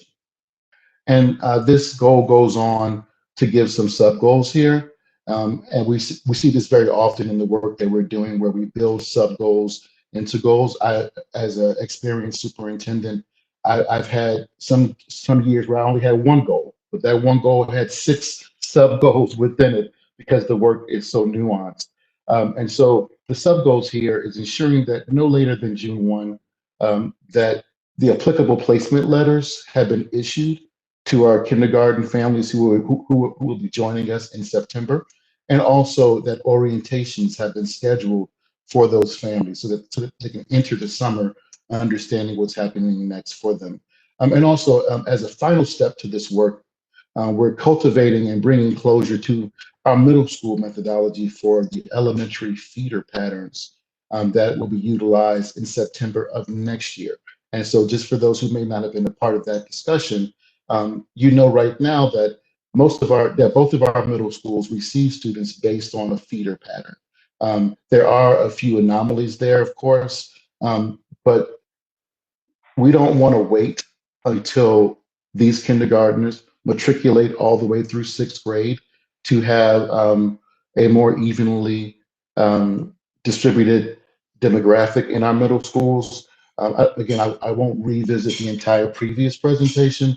Our middle schools are far more similar than our elementary schools as far as their demographics go, but there still are significant differences. And so we're looking at what's the best methodology for us to adjust for September 2022 for those incoming 6th graders who will be entering SOMS or MMS. And so far, the board has approved the selection of a consultant. This consultant, we're really excited to have this consultant and their team working with us. They have worked on integration algorithms across this country. They've basically written the book on this work. They first came to our attention through doing research on this work. We have, of course, had many conversations with this group, and we have been able to provide them with our grade and demographic and address data from our student information system. They also have asked for additional data, the grade capacity of schools, the verification of addresses, school placement that happen via our student information system, the siblings that are in K through 1.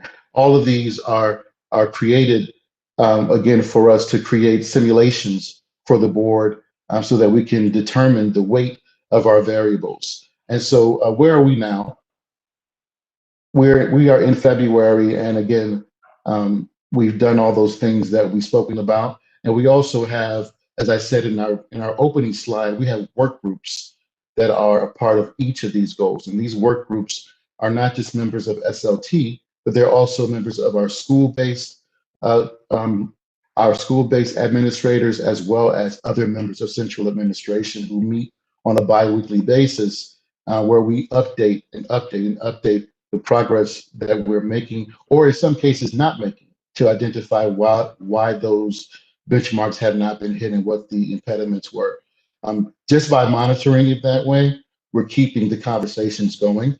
And so what's going to happen next year? We're going to begin meeting with our building principals. We already meet with them weekly, but this will be specified meetings to discuss the process of this initiative. Again, we're going to be bringing to the board simulations of what would happen depending upon the weighting of our variables. And we're also going to be bringing to the board's policy committee recommendations to modify some of our transportation policies that are impacted by this work. As you probably are aware, previous efforts have necessitated us to have transportation policies that are beyond what the state recommends. And so some of that stuff we have to adjust just to make our algorithm able to be put into practice. And of course, there are lots of folks who are contributing to these conversations. And last but not least, as our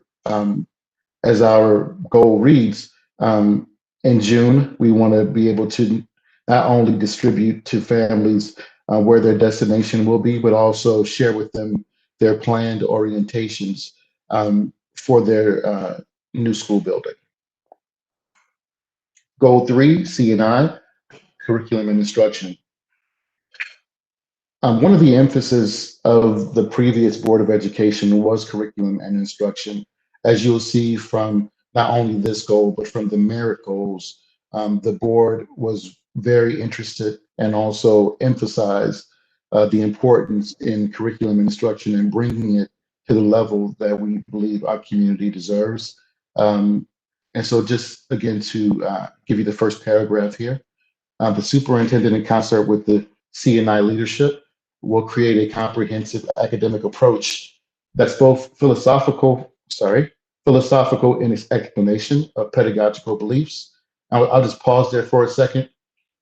That we want to explain our pedagogical beliefs. What should weave, WEAVE, what should weave through the work that we do? And its goals should result in the creation of a living collegial document, which will undoubtedly take a multi-year effort. During our retreat this summer, we had a consultant join us who spoke a lot about this project, the portrait of a graduate, and how it can help to bring together our C&I efforts under a singular umbrella, and also be very informative to our community. The emphasis here is on the collegial process that involves engaging our educators to ensure that it's not a top-down methodology. This should not be Dr. Taylor's comprehensive academic approach. It should be informed by our educators, by research, by best practices, and it should be authentic. And the authentic result of this process, where all of the voices are heard, including our students. And so, again, we know this is going to be a multi-year process, but ultimately, this is what we're looking to produce. And while we have everything happening with COVID and with modifying our practices and doing all we can to bring our students back, all of these things are still high priority because they're going to have long-term positive impacts on our school community. And one thing I want to highlight on the second page of the goal is that third bullet, right? That we're looking the second and third bullet. We're looking to identify and communicate what makes for a great educational experience, right? But also we want to raise, not lower, our expectations for what is best for our students. And so again, this is far greater than academic focus. We had a very, very rich conversations with the previous boards around this goal. And this is not simply an academically driven portrait of a graduate, but it should be what our community believes in. It should be, speaking about being well-rounded, being empathetic, being social, emotionally aware, as one of our public speakers said tonight, value the arts. All those pieces are part of the work that we're doing here. And to our board members, you'll see in that last paragraph, we spoke about the what we're calling the inventory of some of the work that's been done previously that we shared with you a few months ago, and also gave you an update of, I believe, 2 Friday packets ago. So what have we done? We've been researching the exemplars from other districts. The portrait of a graduate is not a singular Essex County or New Jersey thing. It's a national piece. There's even folks who have created companies, right, around portrait of a graduate, the concept of it. We've also had initial conversations with the principal of Columbia High School. We feel that he is a very key part of this work. We've also had initial discussions with the Columbia High School faculty, and there'll be ongoing conversations around this work and the ownership of it. And of course, with, again, collaborative work sessions with a team that gives us a lot of impact on this. So what's going to happen next? We're going to continue meeting with faculties at each of our district buildings. And again, this is a shared goal. As I stated before, for our SLT members, part of this work is me being responsible to make sure that they that they are not working in silos. That this work, even though as busy as we are, as high priority as many things are, building into everyone's calendar these shared discussions that occur. We're also going to be having additional volunteers take part in this committee, as we did with this summer and our task force work. We're also going to be reaching out and asking for other stakeholders outside of our school district, including our board members and others, to contribute to this discussion. We already have contacts at the higher ed level who have shown interest. And again, I won't bore you by reading to you, but we know this is a multi-year effort.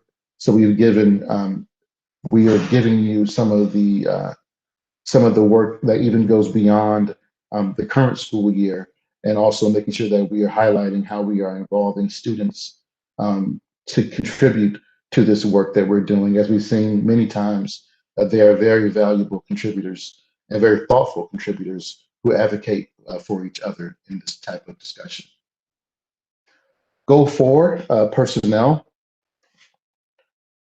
And so this goal really focuses around, apologies, recruitment, development, and retention of highly qualified staff. We understand that an HR department really centers on that 3-pronged approach, that you're recruiting, that you're developing folks once we get them, and we are retaining them once they become a part of our district family. And so this is a 3-pronged approach, as I just stated, and those are some of the different, the 3 bullets below show some of the key pieces that should be measured as an analysis of this goal. Again, not to insult you by reading to you, but looking at the demographics and diversity of our new hires. As you've seen in your Friday packet, I believe we always give the Community Coalition on Race a breakdown of our district employee demographics. And so that's one of our yardsticks, measuring sticks. Of course, a year-over-year review of the employee performances and the trends. Are we evaluating our staff members? Of course, this is a strange time, and the evaluation rules for teachers and other certificated employees are different than they once were.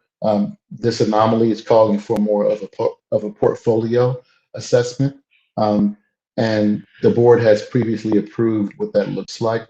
And of course, one thing that we're really always excited about is growing our leaders, providing leadership development opportunities.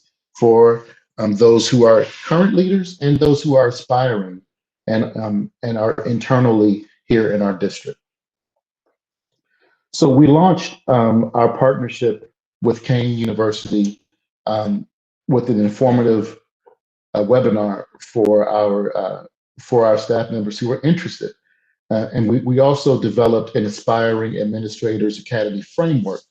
And we're looking at that for a launch in July of 2021.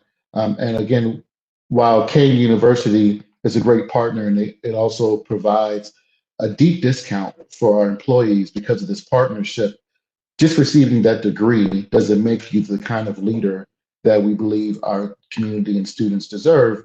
That's what that academy is for. It's going beyond just the academic requirements. Also, looking at the data that we spoke about for our instructional staff and admin staff that we've shared previously, and continuing to monitor that. And we also continue to monitor the administrative compliance with the performance evaluation. Last but not least, as we approach the spring, we know that the spring is the most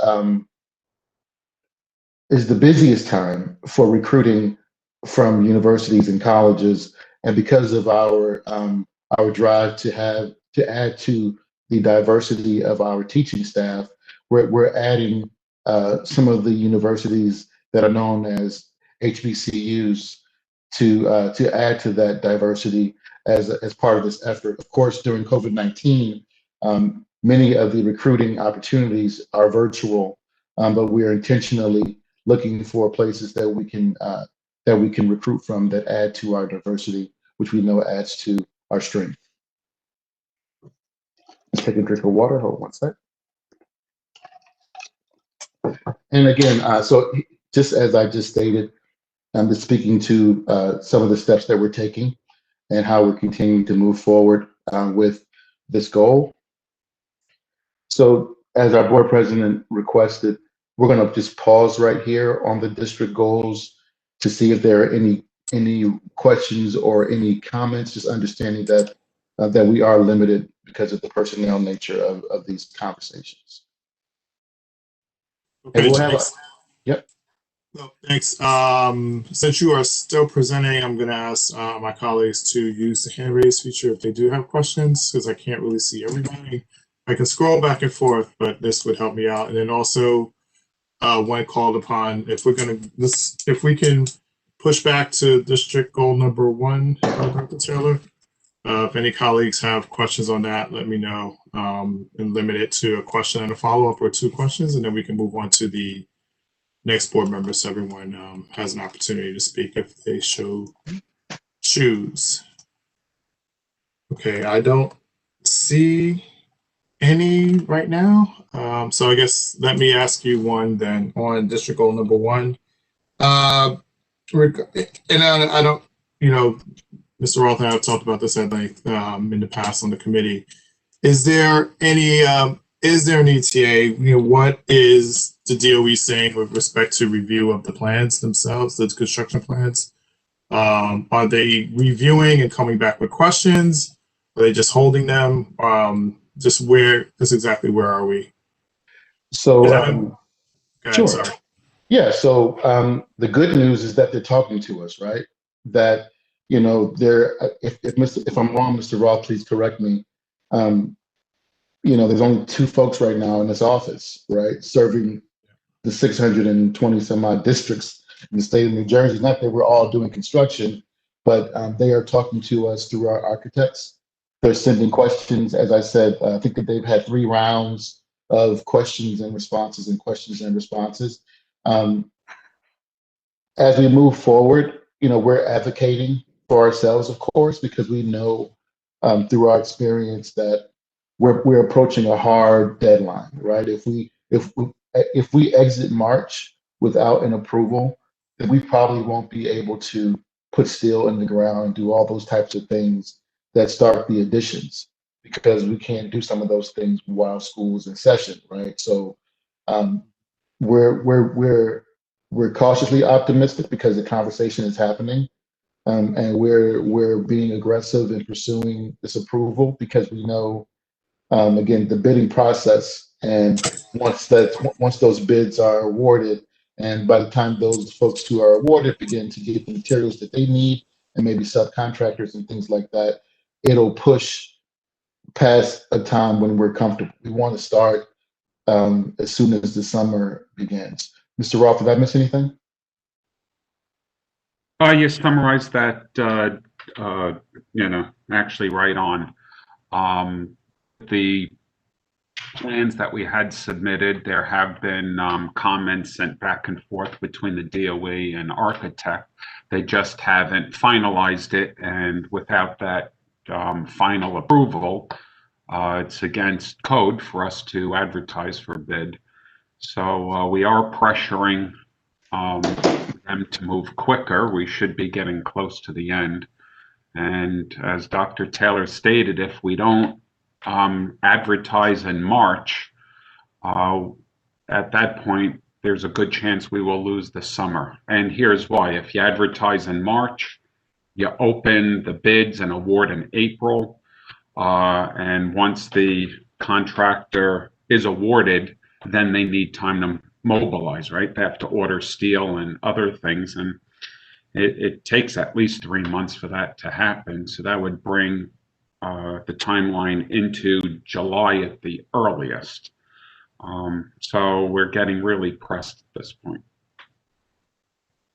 All right, thank you. Board Member Manny, I saw your hand, and then Board Member Wright, and then Board Member Cuddle. Dr. Taylor answered my question that March is our deadline. And if we don't get the approval by March, then construction doesn't start until next summer. Thank you. I'll come back to that. Board Member Wright. Ooh, that's what I was afraid of. Let me ask, I like to ask, wait a minute, am I muted still? No. We can hear you and see you. Thank you. Okay. How, Dr. Taylor, can you tell me how Mr. Roth's retirement is going to impact this plan? What do you think?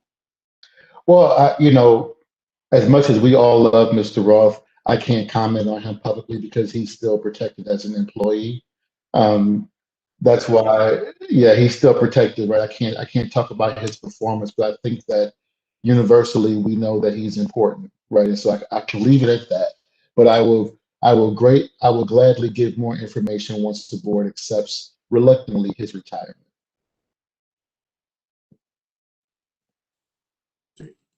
Thank you. Board Member Cuddle.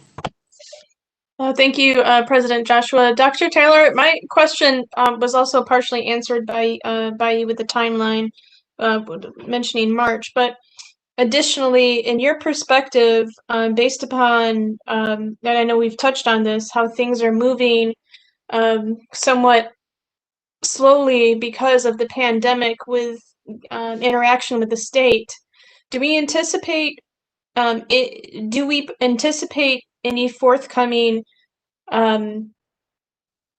additional challenges that we need to prepare for based upon delays at the state level, which may impact our current deadlines? Unfortunately, yes, Board Member Cuddle, excellent question.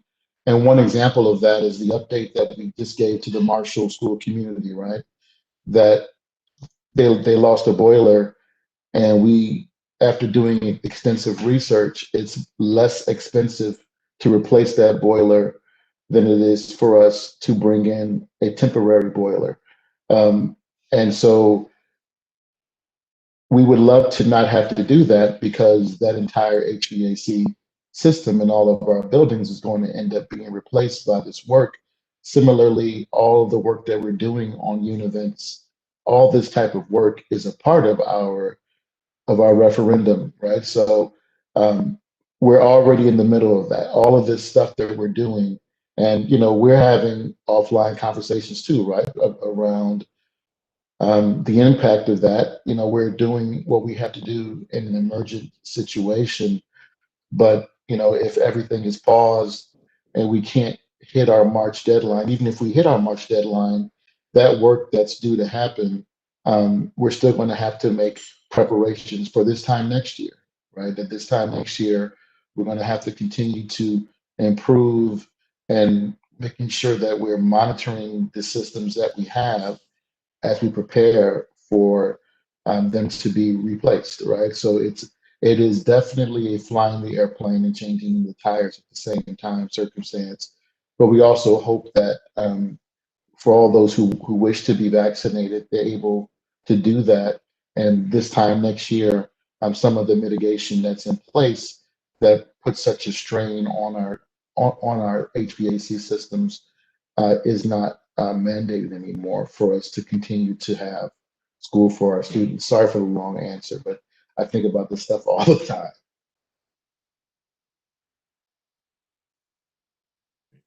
Thank you, Board Member Cotto. Board Member Zubieta? Hi, Dr. Taylor. Hi. I want to double and triple check that irrespective of when the long range facility plan can move forward based on what's going on at the state, that irrespective, our intentional integration starting with kindergartners will start in the fall of 2021. That is correct, Board Member Zubieta. Thank you for bringing it. That's a great point.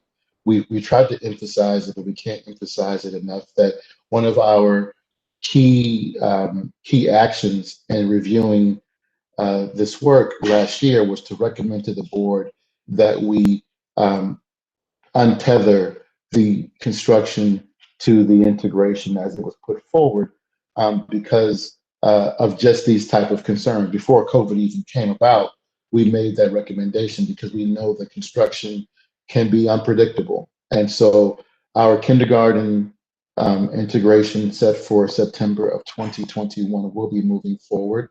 And we'll be able to do so because the spaces that we utilize will remain. But the formula of who's in those spaces will be changing.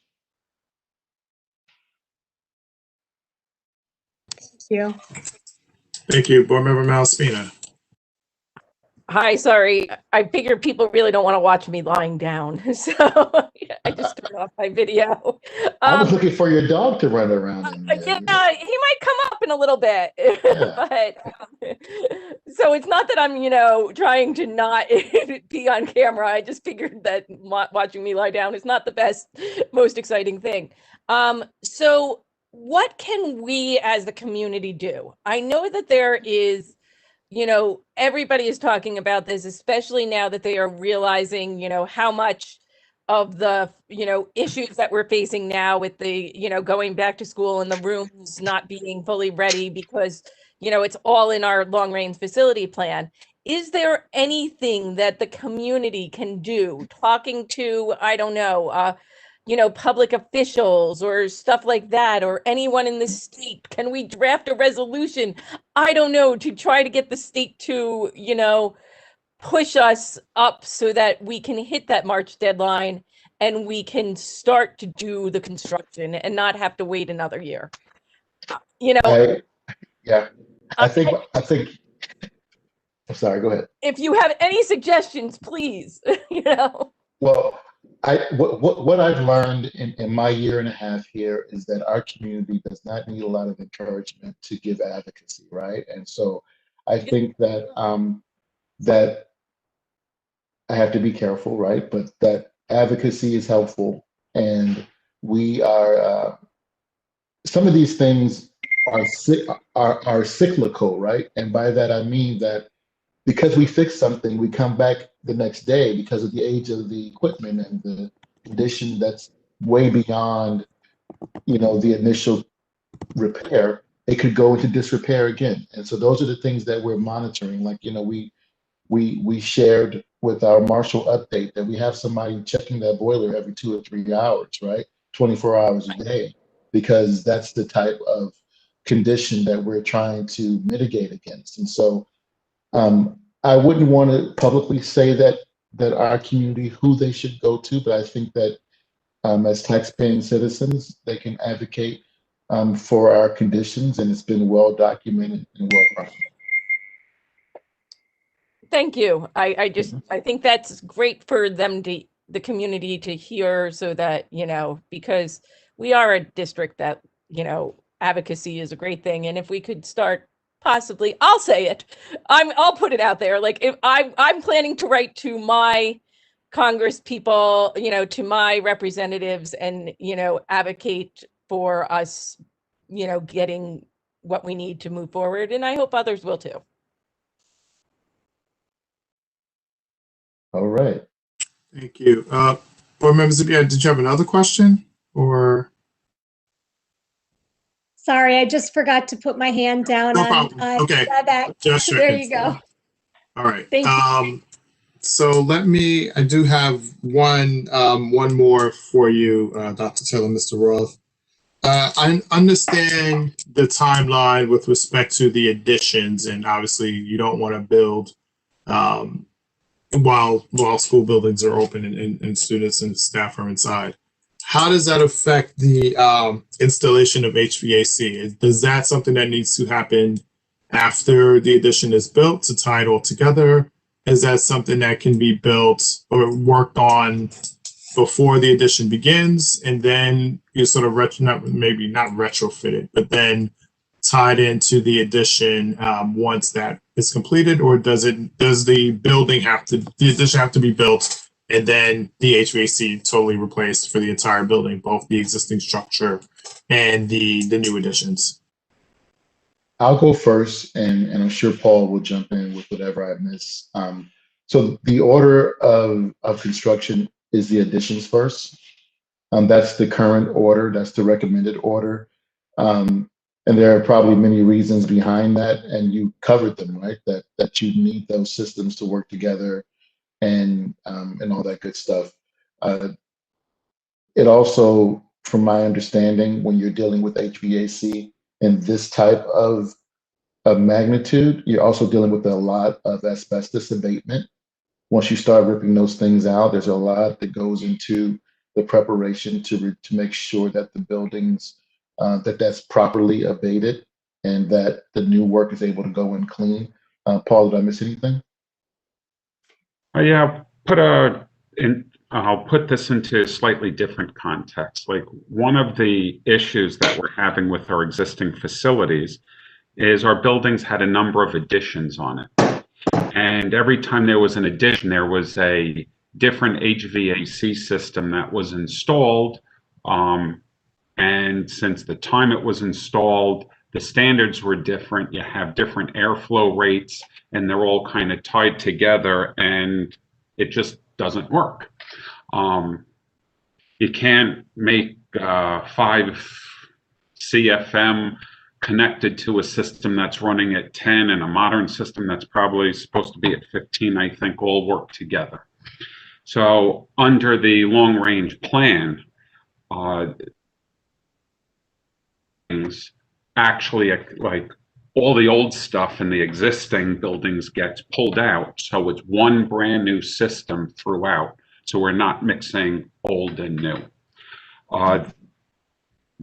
From what the architect and construction management company explained, as the work progresses, steel is going in the ground, and then inside about the same time there's abatement work going on. And then the following year, the abatement is done, so a lot of the heavy internal renovations in the existing wing takes place while they finish up the addition and connect it through.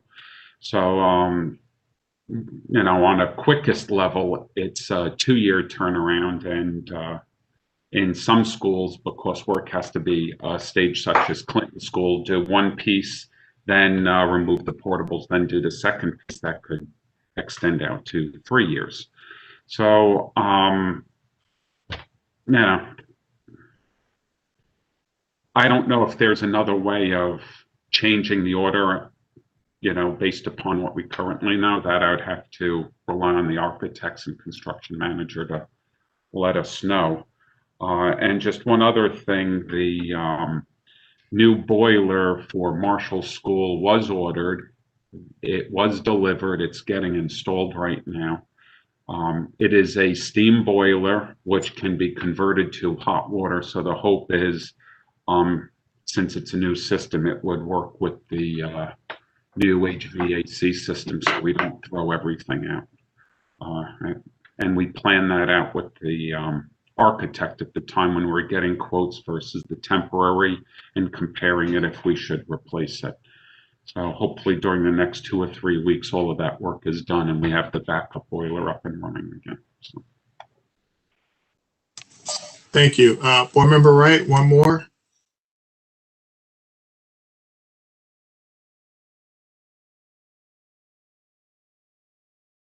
I'm sorry. Board Member Zubietta asked the same question I was going to ask. Okay, great. Thank you. Okay, I don't see any other hands, so we can move on to goal number 2, intentional integration. Any of my colleagues have questions, comments on this goal?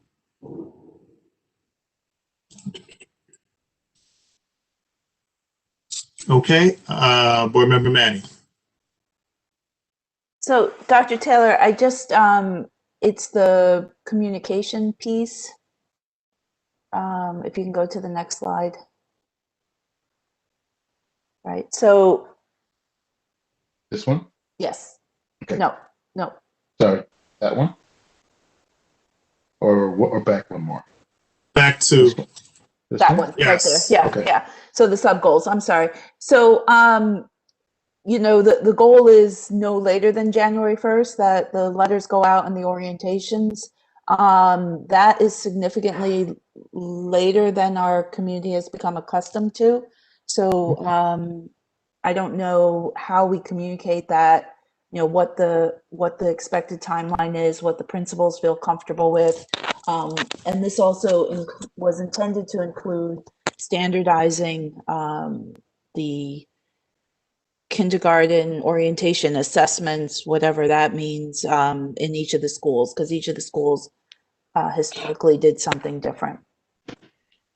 Thank you for that. And one thing that, and just to share my thought process in reviewing this constantly, is the algorithm, right? So even with the June 1st date being a late date and everything is sent out, we will have students who enroll June 3rd, June 15th, June 22nd, July 1st. And so understanding that we're still putting students into the algorithm to decide where they're going to go based on the previous variables. And even let's say in October, right, when you may be getting families who moved in. So it's definitely, it's a moving target. And that's why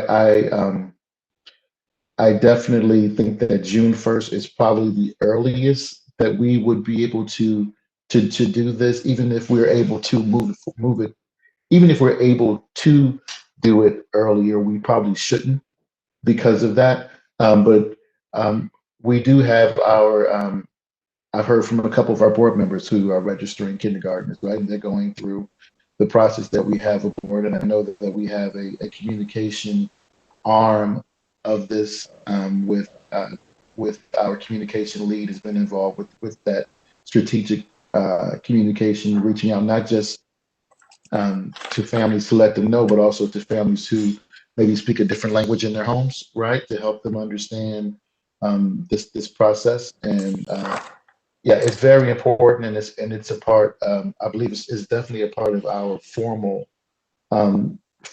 action plans that we're putting forward. I agree. It's important that everyone is aware, even though we've pushed out a lot of communications on this and webinars and everything else. It's still approaching the time for us to start that push again. So just 2 follow-ups then, someone will need to communicate with the YMCA, assuming we have aftercare in September, because their registration process happens before June. And then the PTAs should also just get a update for many of them have planned play dates and other types of socialization that they will have to schedule later, given this notification is going to be later. Thank you for that. I'm making a note of it right now. I'm sorry, it's been a long time since I did kindergarten registration. What's the difference in time period from when it normally happens versus now? Is it like a few weeks, or is it like 2 months that we're seeing a difference in? So from my previous experience, the kindergarten registration piece it normally happens from my limited 1 year experience in January.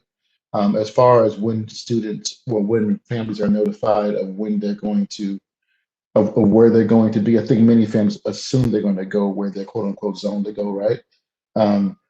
So I think that this notification is definitely I don't know. I have to ask one of our board members who's been here a little longer than I have, but I think it's significant. It's significantly later than what's been traditional, right? I think it was normally earlier in the spring when that was when those families were notified. So March, April-ish. Am I correct in that?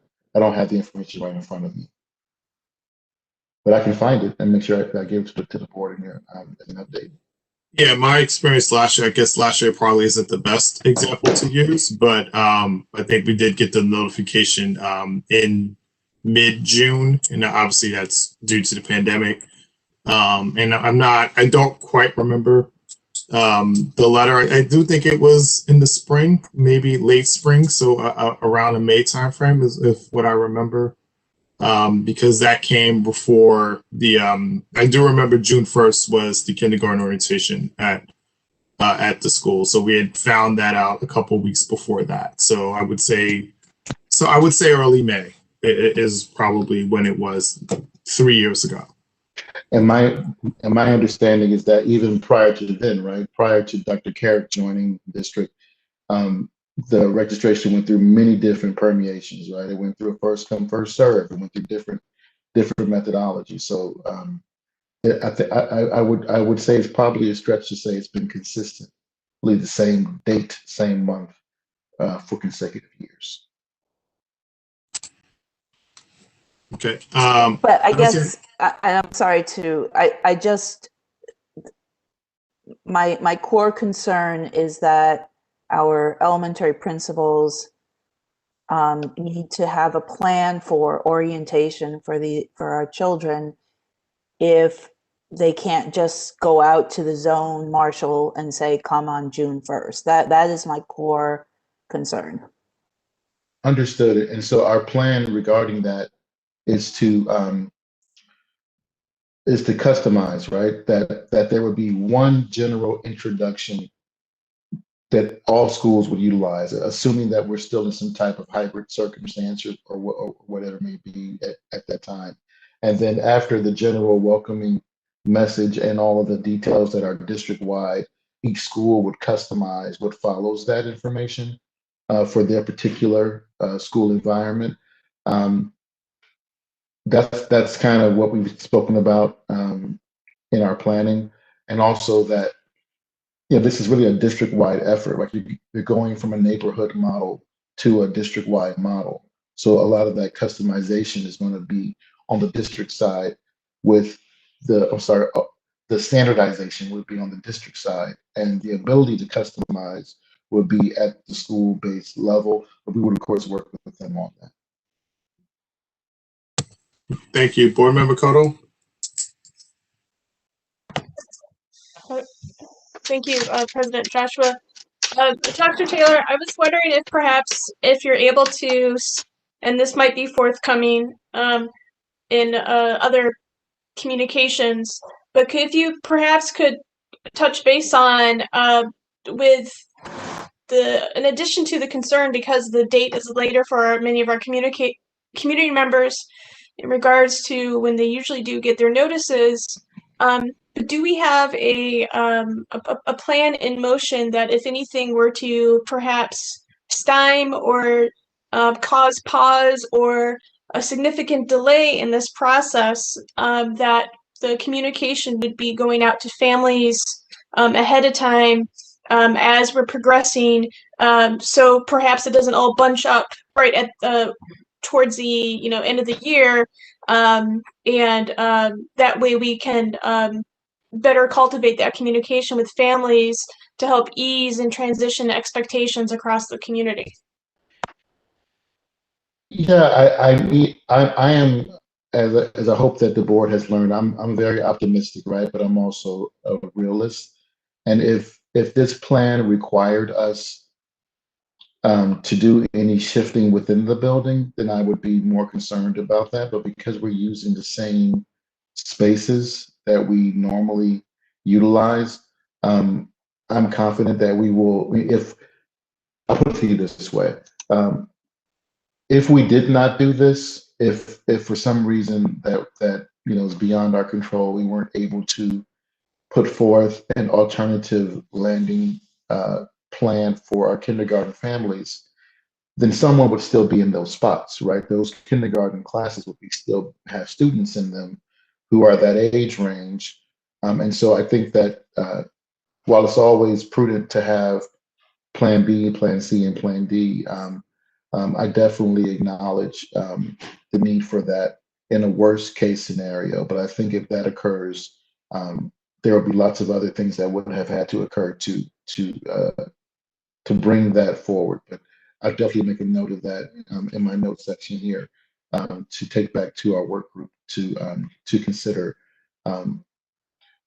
We have to consider the communication plan just in case something catastrophic like that happens. Thank you, Board Member Bergen, and then Board Member Manning. Thank you. I just wanted to go back to something Board Member Manny brought up about the YMCA. In the past, we've had a situation where aftercare has opened and filled up before kindergarten families were notified of what kindergarten they were assigned to. And I just wanted to see what we could do to prevent that from happening this year. I'm writing as you're speaking, okay? Thank you. No worries. So, and again, some of these things are still new to me. The YMCA spaces in a particular building filled up before the kindergarten enrollment was completed. Did I say that right? Okay. Yeah, so people didn't even have a chance to try to get a spot there. That's great. I don't mean that's great. It's great that you're bringing it to my attention because I just had a conversation with the executive director of the YMCA and we have a follow-up. So I'll bring this up to him to try and backwards map that. Thank you for that. Board Member Manning? Thank you. Dr. Taylor, there are also some policies that will need to be adjusted to support this new distribution of students. Is that in the? Yes, yes, it is. We have, I made a note of that.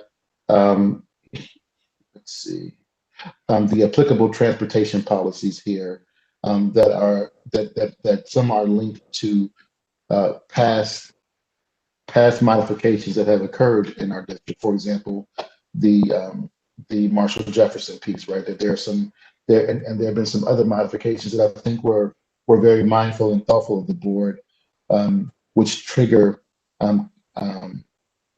Courtesy busing. Courtesy. I want to say customary busing. Courtesy busing. Thank you. Yes, and so yes, those are definitely. As a matter of fact, in our recent SLT meeting and our policy prep for the policy committee, we spoke about that. There was some discussion around when do you target those adjustments, right? Trying to make sure that you find the sweet spot of when to put those forward for consideration. Right. And we are working on those. Right, but there's also a specific placement policy or a assignment policy, I think it is. So that will definitely need to be adjusted and updated. And I would recommend trying to make that, as soon as possible, so that this stays top of mind for people. Okay. Well, I know that when we were speaking with our registrar, we were targeting these policies with our registrar and Mr. Roth, and also I know that our new supervisor of transportation is a key part of this as well. And I'll definitely, I just made a note of that from our conversation for sure. Thank you, Board Member Manny. Last question for me, Dr. Taylor, and I think we can move. I don't see any other hands. You talked about the transportation and the idea that, you know, many families live within, I guess the 2 mile is the legal limit between, you know, within 2 miles of multiple elementary schools. So is the idea that assignment, when you say quote unquote, I think you used the word local, or maybe not local, but proximity. But yeah, but so that, you know, people are likely, maybe not, I shouldn't say the word likely, but there is a higher chance that a family will be at one of those schools within that 2 mile radius than necessarily, you know, one that's more than right now. Or is that, yeah. That's a key part of our variables, right? And that's why we added it, was that that's unique to our district, that we do have families who live within proximity of multiple schools. So we should use that to our advantage to control our transportation costs and control the number of students who have to get on a school bus as a necessity. And as Board Member Bergen just spoke about with the aftercare concerns, right? That for many families, their aftercare is connected to this work, right? And so just being mindful of all those things. And so I won't give a likelihood, but I think that our simulation will help everyone to kind of get a picture of that, because we're looking at the current kindergartners and how they relate to their siblings, and what the likelihood is of that. And I think that, you know, the sibling preference and the proximity will be key drivers. And what we hope to do with this is for the board to be able to see in the simulations how the weight of these variables will impact the assignment, right? Because there are going to be some times where the variables are not liking each other, right? They might have opposite trajectories, and one will weigh more depending upon the design of the algorithm. Thank you. Board Member Wright, and then Board Member Manny, and then I'd like to move on to goal 3.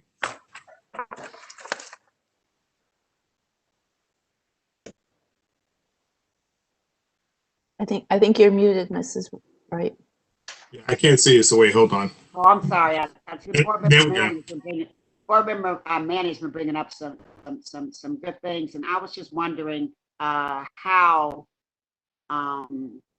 you know, I was wondering about the strategies. They don't seem to be clear as to how the goal will be met for the intentional integration. Okay, well, the goal would be that these last 2 sub goals, right? That that by June 1, we've gone through this journey, and we have assignments based on the algorithm that was developed, and those assignments have been issued, and the orientations have been scheduled.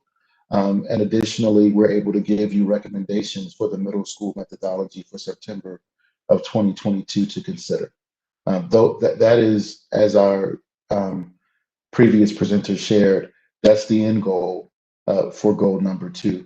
And so that way we are, again, I won't go back and rehash the entire integration presentations that we've done, but this is capturing, putting a capstone on the work that was done last year.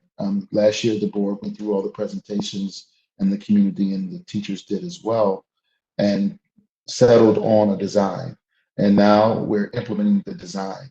And in September of 2021, the design will come to fruition with the first class, which are kindergartners. And we can decide, you know, part of the work that we're doing is deciding, you know, if the outcome of the algorithm should be adjusted, right? That's part of this work that we're doing. So all of this is encapsulated with all the conversations that we're having, and it includes, as you see here, you know, the advertisements on our social media, the flyers, the you know, the board policies that need to be augmented. All those things are a part of this work. Thank you, Board Member Manny. So, Dr. Taylor, I also, as we talk about this work, I want to be careful that we don't slip back to being the district of exceptions. It is not that board members are going to be looking at each child's placement and saying, no, this child has to go here, this child has to go here. We're looking at finalizing an algorithm that then the district sticks to. I don't want to, 100% of the time, so I just want to make sure that the community doesn't think when you say we're reviewing the algorithm and we're adjusting it, it might be reviewing the algorithm and making suggestions about how to increase transportation costs to allow for, greater probability that siblings will be together, right? So, or something like that, but it's not at an individual student and family level. Great point. So the adjustments are the presentation of the simulations it's just for the board to see to ensure that we reduce unintended outcomes, right? We want to make sure that as much as we can anticipate the outcomes of this work. That what we found and shared for those who weren't on the board, what we shared with the board previously in these discussions was that in looking at Cambridge and looking at Montclair, looking at Berkeley, looking at Seattle, what we saw in some places was that they started off their first class of integration, right? And it reflected the demographics that they were looking for. But as the years passed by, they became less and less integrated. And there were lots of things that could be reported as the reason for that. And some you can control and some you can't control, right? I'll give you an example. If maybe special education programming or ELL programming that is germane to one school, that could skew some of your balance as the years pass by, or a certain number of siblings that are occurring maybe more rapidly than you anticipated, and that's beginning to skew some of the work. All those things it's not that the board would be steering or doing favors or anything like that. It would just be that we just want to go into it with our eyes wide open to set everyone's expectations. All right, Board Member Spina, can you please make it brief so we can move to goal 3, please? I appreciate it. Thank you. Plan 2, I was just going to say I agree with Ms. Manny that when we are looking at doing this, we have to make sure that we cannot allow, we have to stick to this plan and we can't start to allow for a lot of exceptions because that's what's gotten us in trouble in the past. So I really, I agree with what she was saying. Excellent. Thank you. Okay, Dr. Taylor, goal number 3, C&I. Thank you.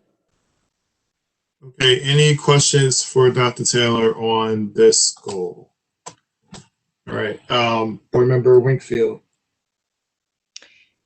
I just wanted to hear a little bit more about some of the data you've used to inform, or you will use to inform the comprehensive academic approach, both from a pedagogical and a curricular standpoint. And in particular, I would love to know how you and your team are using the enormous amount of data produced from our district's equity partner, Dr. Fergus, and his team at Temple around the elementary curricular audit that took place last school year and some of the findings that he shared around gaps, both in terms of practice and in terms of beliefs.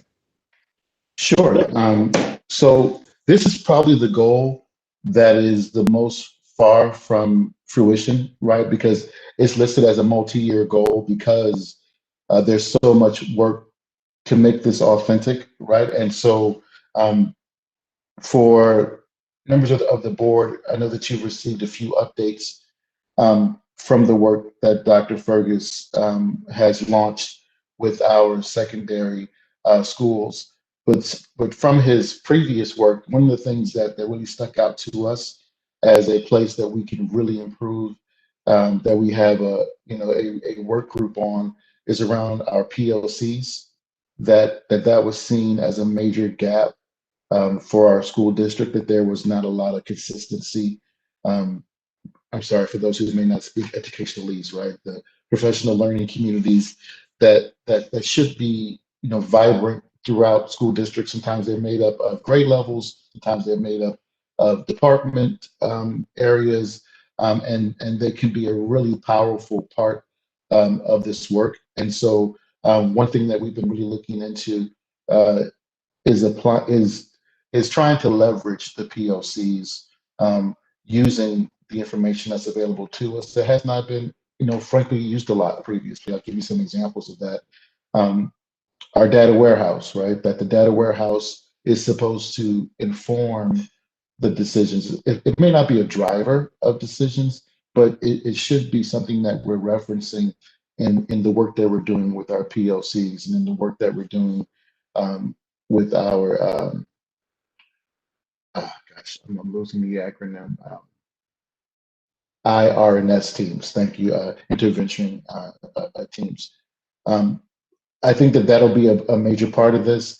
The work that I'm going to share when we move from the goals to the follow-up presentation that's going to occur now, I think you'll see a lot of the information that is going to inform this work academically.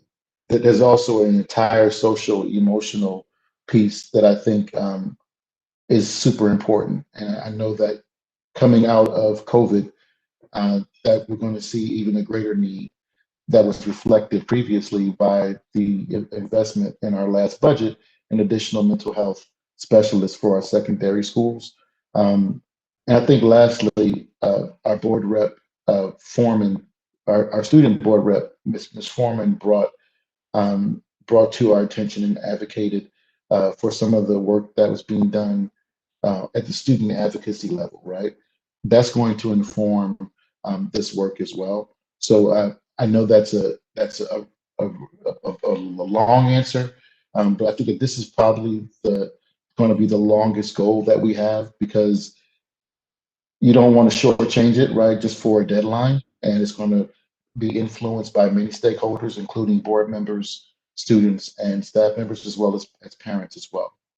And just to give another piece of, ideally, right, if I'm looking at the vision of what this ends up being, you hope that this comprehensive approach is also connected to like kindergartens, right? If I'm a family has a kindergartner or a first grader and I'm trying to decide where I want to send them to school, and I want to know more about the district, I want to know more about the beliefs, I want to know more about the academic content and how it's all linked together, this should be that living collegial document. And it shouldn't be one that is just living on a website. It should be influenced as we move forward together.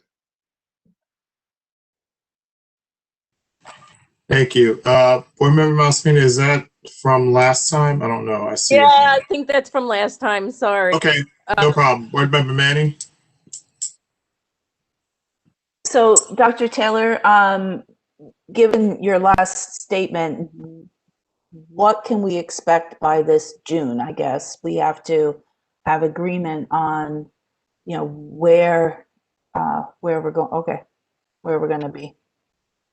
Yeah, I mean, I think that what we have here, and some of the conversation that we've had around, I know that there's always a push and pull around action plans, right? And so that's why I added these slides to each goal that are, deeper action plans to speak about some of the benchmarks that we're looking at. I used to have a boss who used to call these type of things dipsticks, right? Like your dipsticks in your engines, where you just check to see where you are. And so, not to insult you by reading to you, but in backwards mapping, we believe that October would be an aggressive date to have for a consideration for the board on this matter. But we believe that if we can continue to leverage all the constituents, that we can move in that direction. And again, so some of the highlights here speak to the different outcomes of the work groups, speaks to the identification of specific skills and competencies. What's interesting is that this has become, I won't say commonplace, but it's become more of a best practice to the point now where there are vendors who specialize in portrait of a graduate, right? So I think they were definitely on the right trajectory with taking this on, but it definitely is not something that. So I guess back to your original question, right? So what should the board expect to see in June?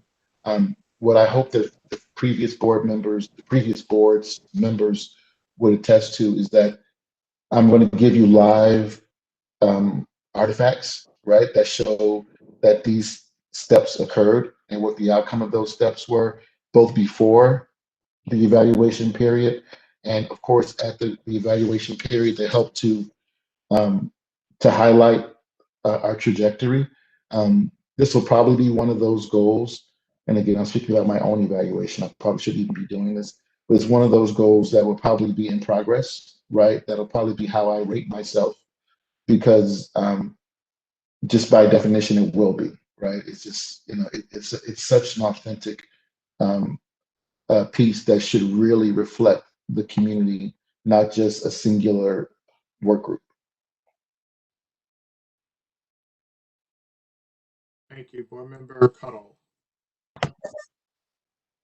Thank you, President Joshua. Dr. Taylor, I was wondering if you're able to, I know you just spoke to Board Member Manny in regards to the steps, but also was wondering in regards to reporting out, will you be anticipating that the reporting back to the board and to the community in regards to the steps in your process will be something that will be conveyed on a monthly, on a I would assume perhaps in our weekly Friday packet from you as board members, but will this be conveyed on ongoing steps to inform the public and the board together? And I don't even know if that's something that you can speak to or not, being the position that we're in during this conversation, but I was just wanted to make sure that's asked.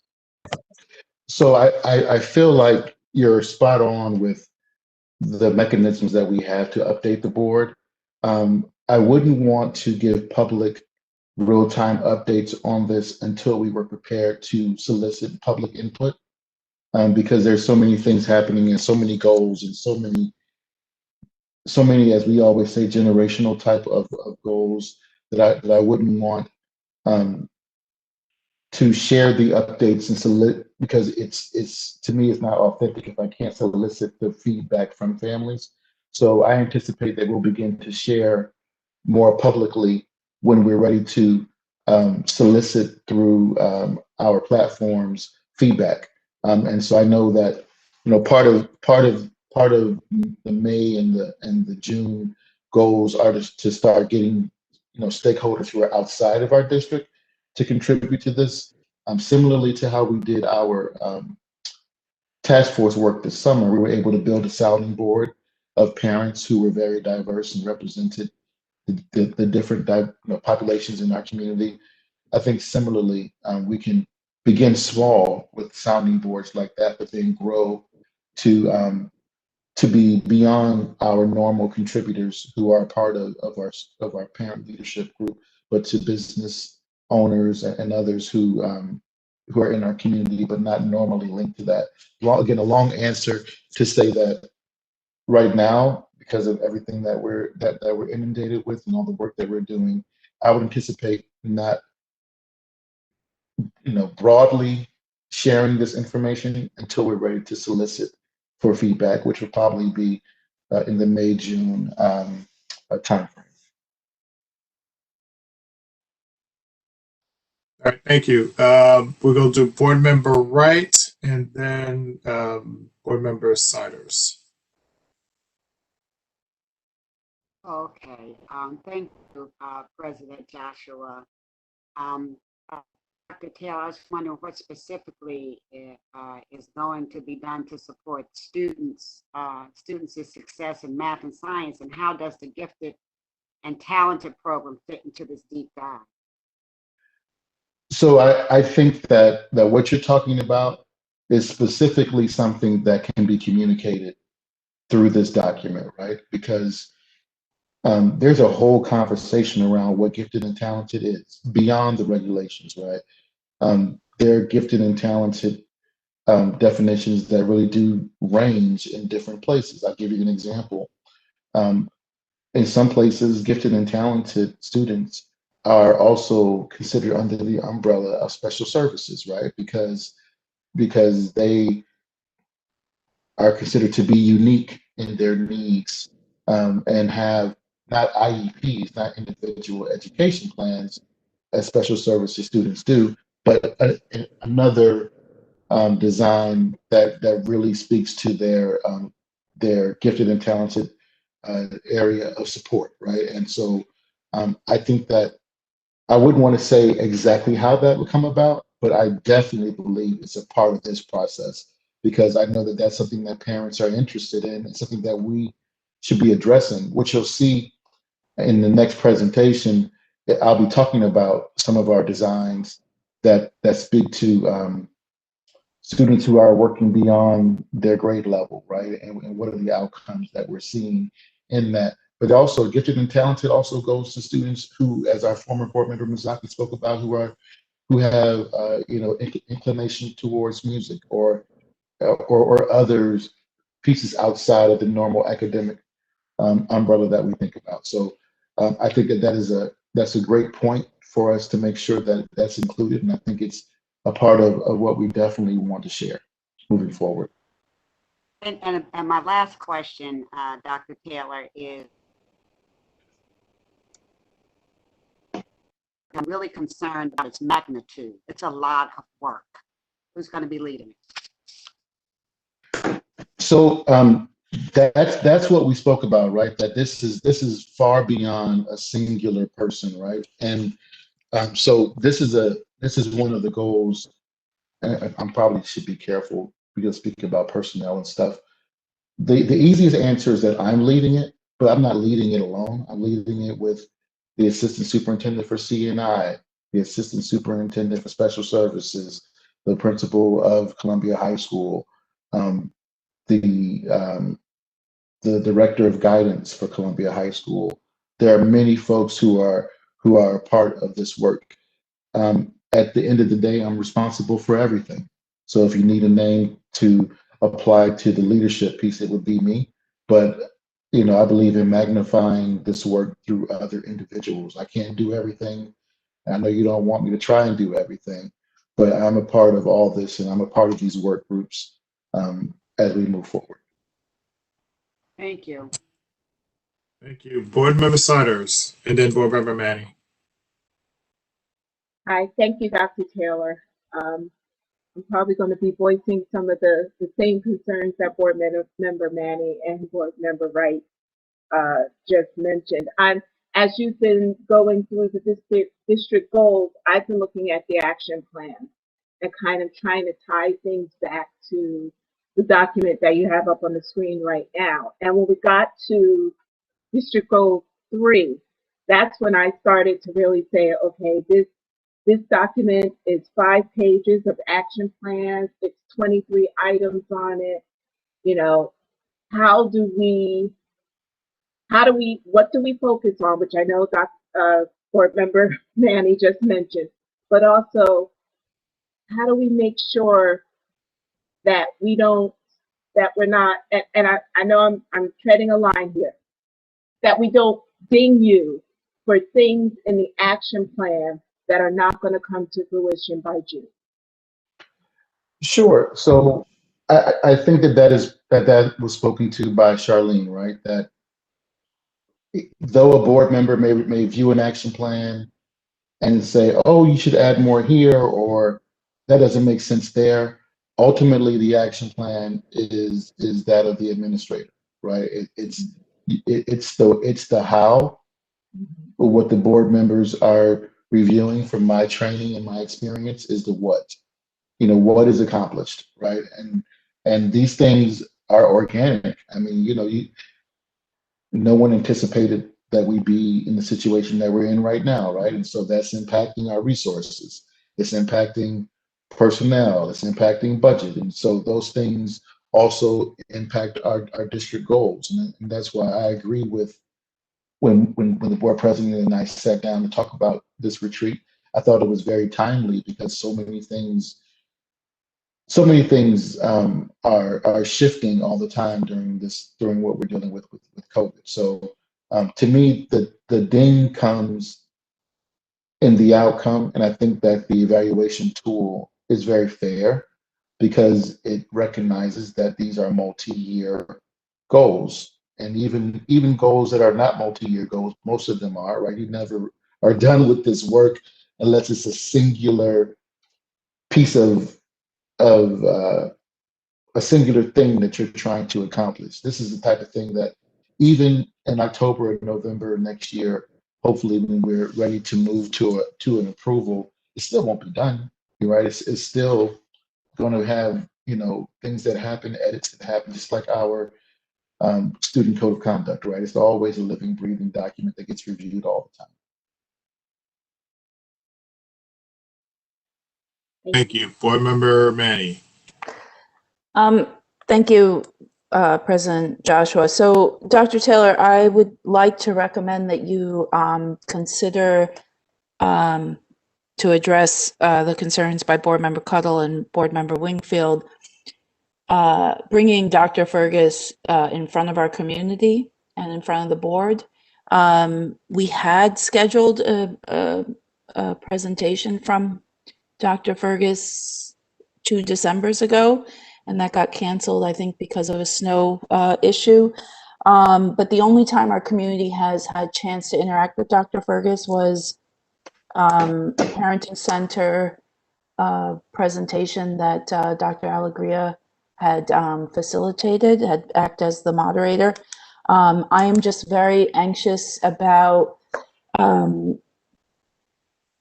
not having a common vocabulary across our community about what is equity, how can you have equity with high standards? Are we trading off equity for, being politically correct? Or, all of these undercurrents, because we've never really had robust conversations about where we're going. And I don't really know how we can do the portrait of a graduate if we haven't settled some of these questions, or at least laid the groundwork in our community. I would only slightly disagree. And again, you never speak to everyone, right? But I think our first integration symposium with the community in Columbia High School's theater, when Dr. Fergus was there, along with the other, academics, I think that was the purpose of that interaction was to set the ground again and have common conversation. I think common vocabulary. We had over 1,000 people there, I think. Right, I forgot. I'm sorry. Yeah, oh, it's okay, but it doesn't mean that everyone saw it, right? And so I agree that that's why we wanted to bring him. Like you said, 2 Decembers ago. Wow, that's.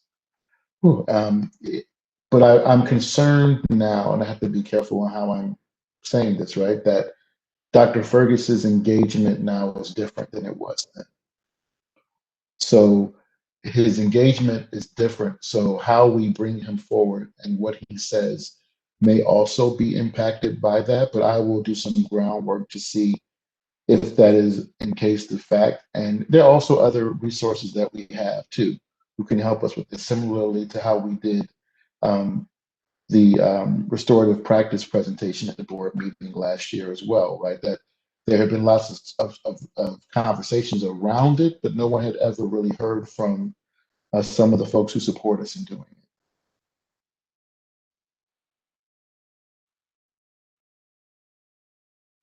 Great. Thank you. Not seeing any more, so we can move on to goal number 4. And does anyone have any questions or comments on goal number 4?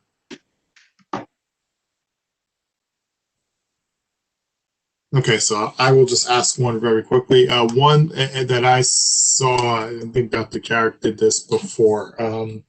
She left. We had seen a breakdown of not just the we always do the student demographic breakdown, and we had one for staff as well. And then mapping that against each other, right? So you would see that, the thing that and I don't have it in front of me, but what sticks out to me, when we saw that data was that, Seth Boyden is I think over 50% Black, but the staff was about 90% white. And we know that for students of color, they achieve better educational outcomes when they also have, educators of color in their building, right? Obviously in their class, but even in their building. So, and I'm not, I know we can't really get deep into personnel, but just wondering, in terms of when you talk about data, that's having that sort of framework in front of everyone, I think is helpful as we can monitor how those change over time. That's a way I think for us to have effective monitoring of the goal. So I would say that we can definitely, I mean, that's a pretty easy ask to lift that information. I'm always willing and happy to look at data. And some of it is confirmational data, right? It's things that we already know, but it helps us to bring urgency when we're able to share it in a wide way. And that's what I saw last February when we had our elementary teachers view the intentional integration and high level course enrollment data. Some of them had never seen that. They've been in the district for 20 years, maybe, and had not, and we're not aware of this. So I think that there's value in doing that. I just made a note to myself I know that we have the information, so I just made a note, and we can talk about maybe later the best time and place to share it, right? And how to share it so that it has the maximum impact. Thank you. Board Member Whitfield, I saw her hand. Okay, it's back. There we go. Go ahead. And then Board Member Zubieta and then Malaspina. Thank you. One of the most impactful, either positively or negatively, factors in hiring and trying to increase diversity in hiring is around the examination of biased beliefs, the practice of both the recruitment and the evaluation of candidates. What professional development opportunities will key stakeholders within our district who have influence over hiring, what professional learning will they receive this year to address the impact of bias in the hiring process? Great question. I know that we've had, prior to my arrival and also last year, prior to COVID, one of our standing discussions that was a part of our administrative meetings, and for those who may not have been a part of those conversations, we redesigned our principal meetings and assistant principal meetings and our DAT, district admin team meetings, to separate them, to break them out so that they're amongst their peers and we can more target their learning. And one of the standing topics that we kept on our agenda was equity, right? And not just equity based on race, but also all the other factors that you could think of. And we brought in speakers for restorative practices. We brought in one of our partners who spoke about LGBTQ rights, not just for students, but for community members and families, and how, and it was just very powerful. And the purpose of that was to, number one, keep equity top of mind in our work. Another piece that we did, we created principal and assistant principal work groups, and each of those groups had to do a research project and presentation. And one of the most powerful ones was a research project that a few principals did around this topic, right, of implicit bias and racial inequities and things of that sort. So just to say that we're rooted in that work, I'll have to give some thought and speak to Ms. Robinson and Dr. Perez. I know that there are some plans that we have in place that center around equity for professional development district-wide. But as far as the decision makers, right, I think that's an important point that you made, training around the folks who will be making recommendations for hiring. And so I'm going to make a note of that. because I don't know off the top of my mind what specific, those plans, how specific those plans are. But I think it's an important question to answer, so I'll make a note of that now. Thank you. Board Member Zubieta? My question is regarding the data development piece that you have here. We're going to break down instructional and administrative staff, their composition compared to students per school. But as we implement the integration effort, our student bodies, as you mentioned before, are going to keep shifting in various schools. Maybe they'll shift because, like you said, sibling, people have more kids nowadays than they did before, or have fewer kids, or, it could change for any number of reasons.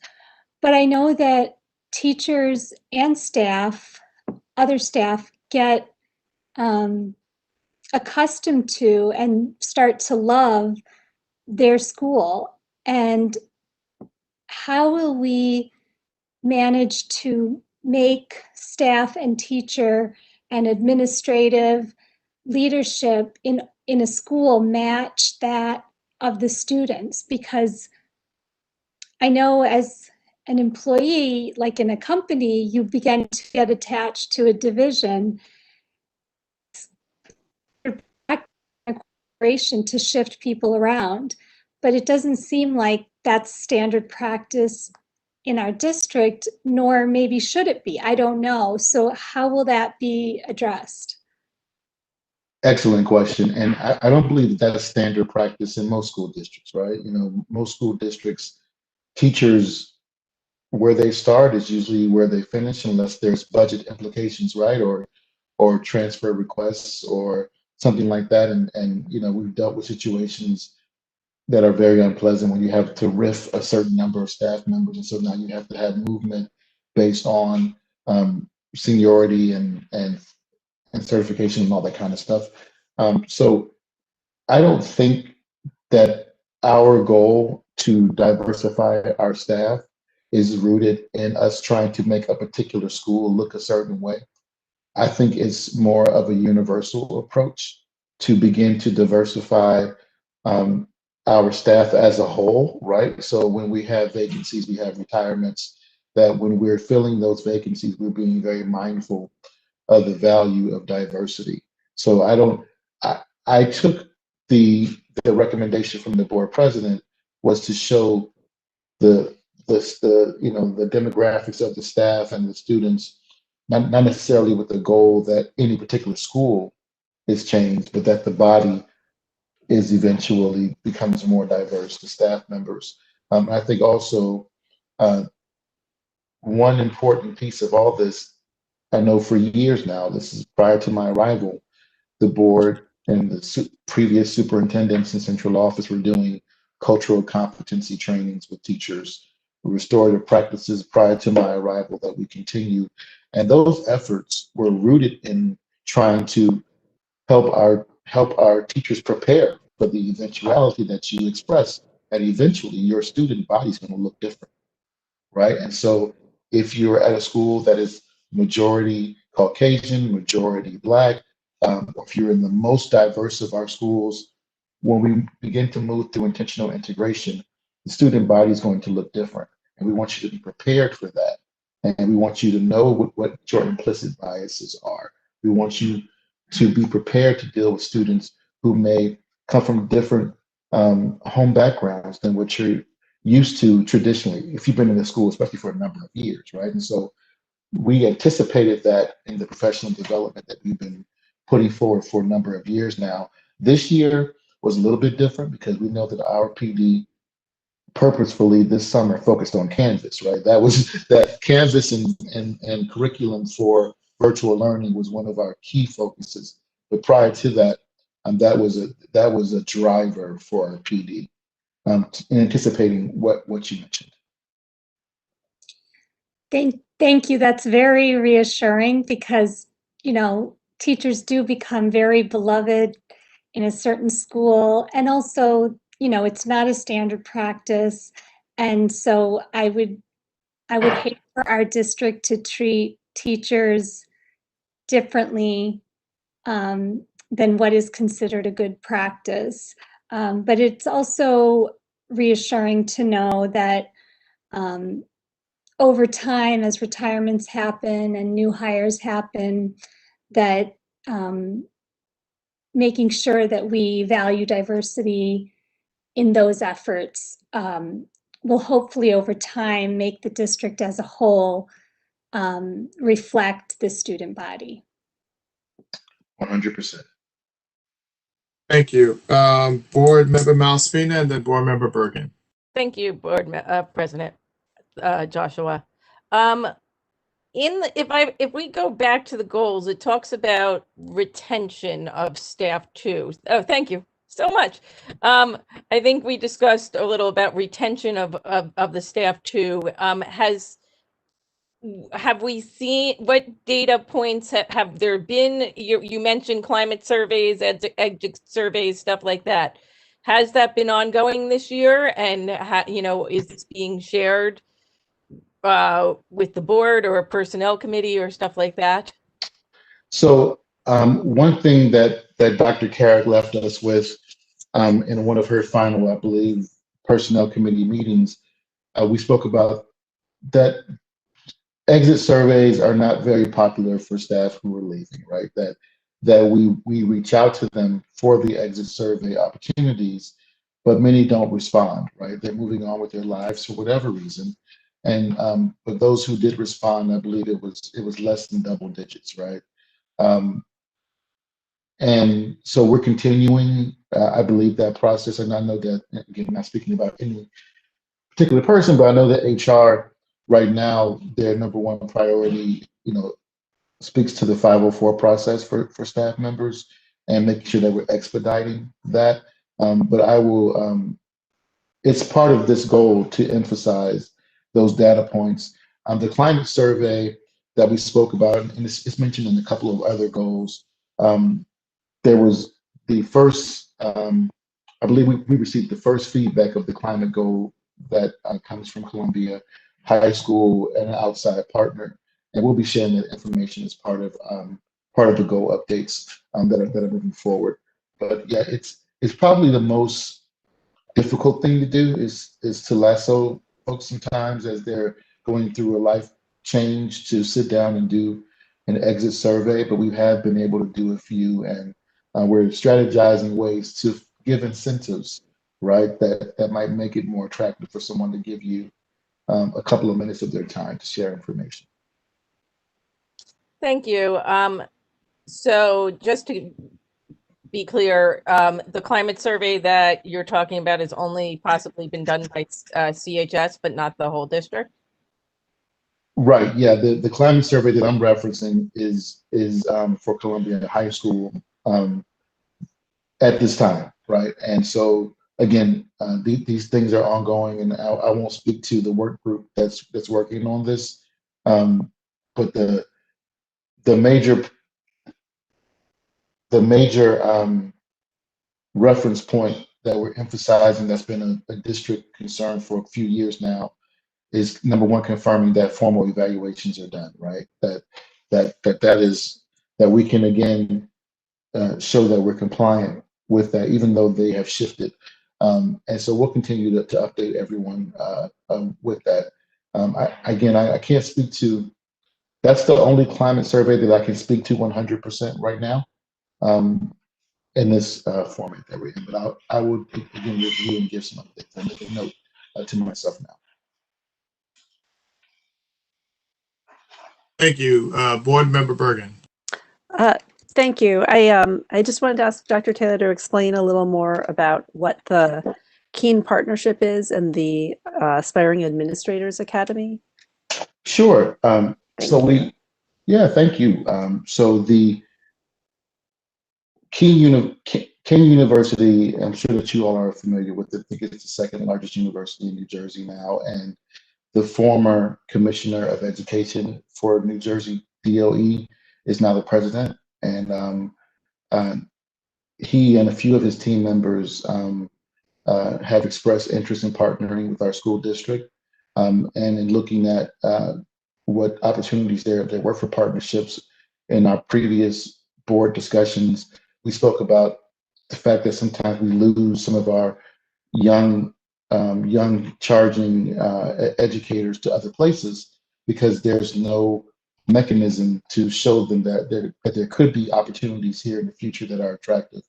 And so this partnership, the first part of it that's really important is that a teacher or someone in a different role, but not an administrator, could enroll in this network, and the offering is a hybrid offering where students are a part of a cohort, and I say students because they're teachers, but they will be students for this university.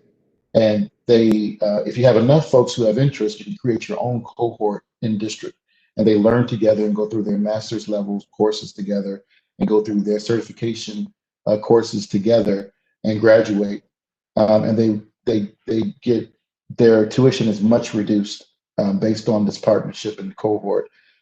Simultaneously, they would enter through our academy for aspiring administrators, and they would learn directly from some of our internal folks around the art of administration, not just the science that's a part of the work that they're learning at the university level.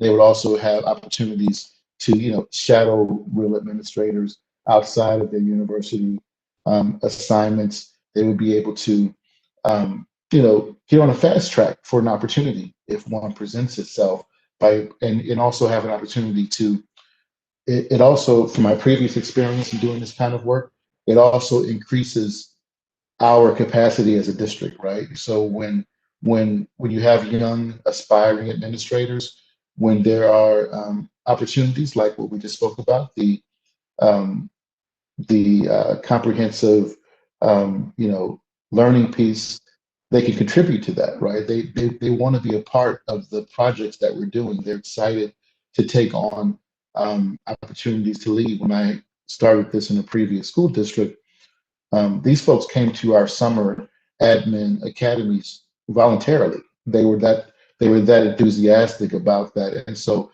it also built leadership within each of the schools. That the principals and assistant principals now had others who were able to support them.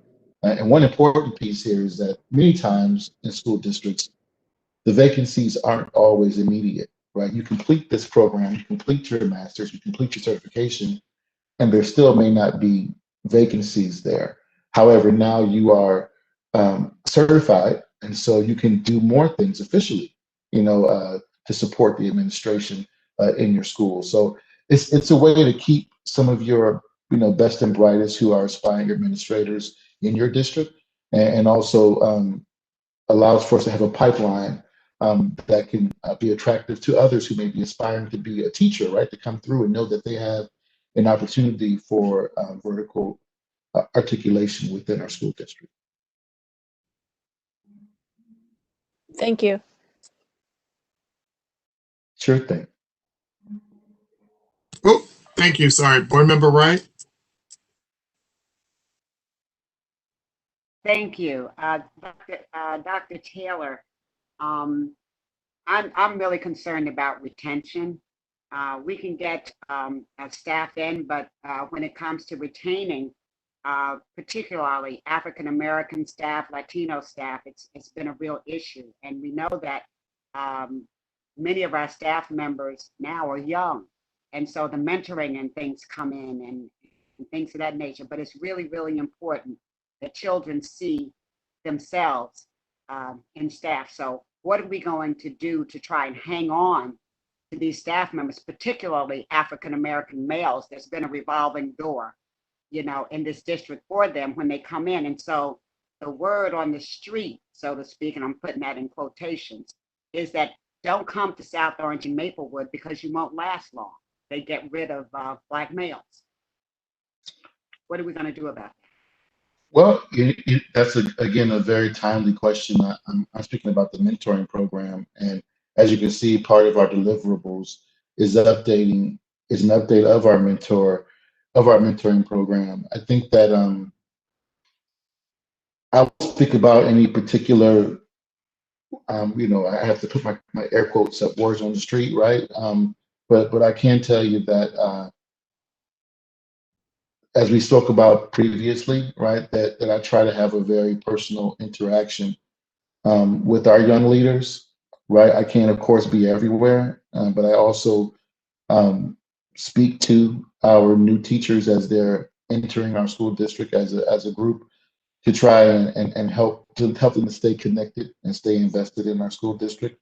But I think it's probably an area that needs a little bit of digging into as far as our board president spoke about the demographics of our teaching staff, and the one thing that I think that we share with our community coalition on race, and also put in your Friday packet, was the breakdown of our staff members by demographic, and I believe it also had in there the demographics of those who had exited our district. I'm not 100% sure of that, but I'll follow up on it.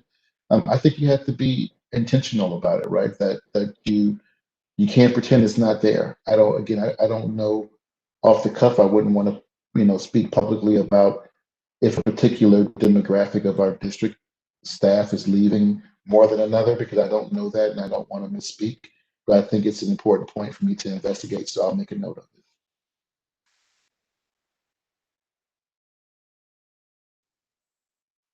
Thank you, Board Member Cuddle. Thank you, President Joshua. Dr. Taylor, in regards to the Keen partnership, I know that's something that you have spoken about before and that you've been cultivating. I was just curious, because I haven't asked this before, but would this be an inaugural new partnership that Keene has started to develop with a district that you're initiating, or has this been a partnership Keene has already previously established as kind of like a pipeline and portal for other districts? So when I spoke with them, thank you for that question too. When I began speaking with, I had a relationship with some of the folks who work there, and they, of course, have offered master's programs and certification programs for a few years now, and they had offered them through district partnerships, but many times there are not enough interested parties in the school district, from what I was told, to create a in-district cohort, right? And so why is that important? Because when you have a cohort of teachers who are in the same program, or other educators, the professor can also come to our sites, and they can have classes and demonstration lessons on site, which of course is a very attractive thing for young educators. They don't have to go to campus, and maybe they don't have to interact virtually. They can have their professor come to their school sites, which again brings collegiality. So we're not the first to start this kind of partnership with, and I used to always call them Keen, but I think that even though it's spelled Keen, I think it's pronounced Kane. We're not the first to start with Kane, I don't believe, but I believe that we're probably one of the first to tag team both the university opportunities with the cohort opportunities and our own aspiring administrator academy opportunities to use that as kind of a three-pronged approach that we hope will address which of course will make us more attractive and also make us able to retain staff as well.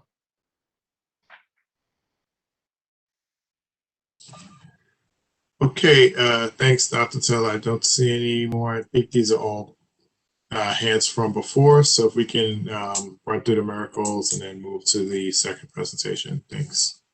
Sure, thank you.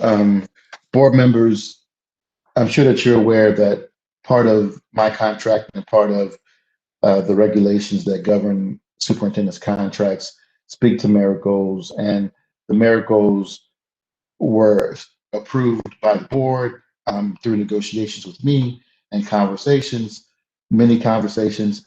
And once they're approved by the board, they then go to the county office. The county office is then able to review with the county executive superintendent, who then gives a final approval. And same way, at the end, I will give you the evidence that I believe satisfies the merit goal. The board then has to review and consider that, and through official approval, the merit goal then goes to the county office, who also has to approve that what was submitted satisfied the goal. So because this is a contractual piece, I would prefer not to have a Q&A about this section because of that. But just to be very brief, the first merit goal is quantitative.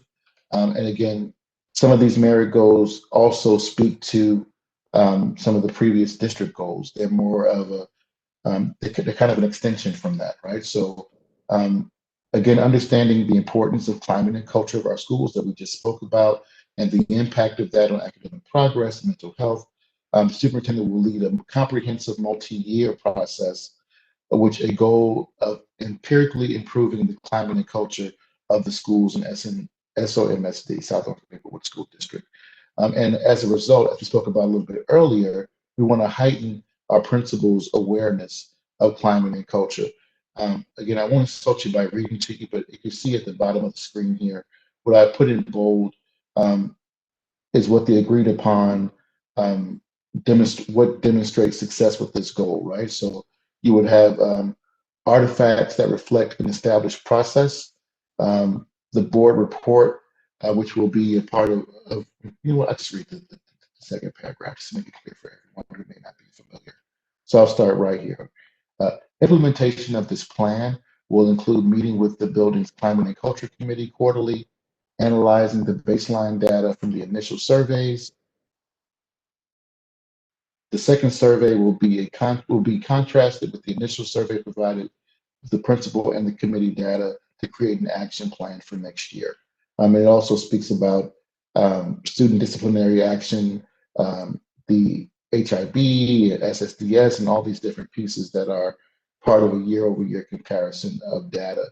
And again, part of this is a executive session presentation on the findings, and ultimately resulting in the development of a scoring system that gives a weighted comparison of those variables that we just spoke about and how they impact climate and culture. The second merit goal speaks about data-driven decision-making, both instructionally and operationally. It talks about the connection of data to our equity commitment.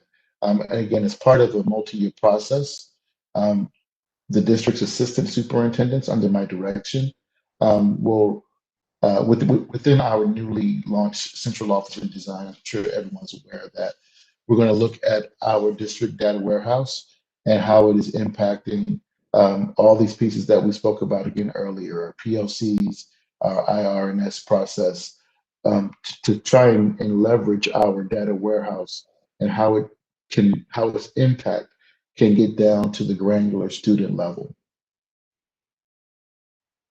Merit Goal 3, understanding the important link of academic transparency to the confidence of the community at large, and talking really about our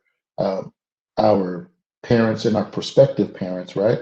We want to move forward with delivering our curriculum and applicable pacing guides in a repository, and that is web-based, and that it can become a living, breathing part of our academic envelope.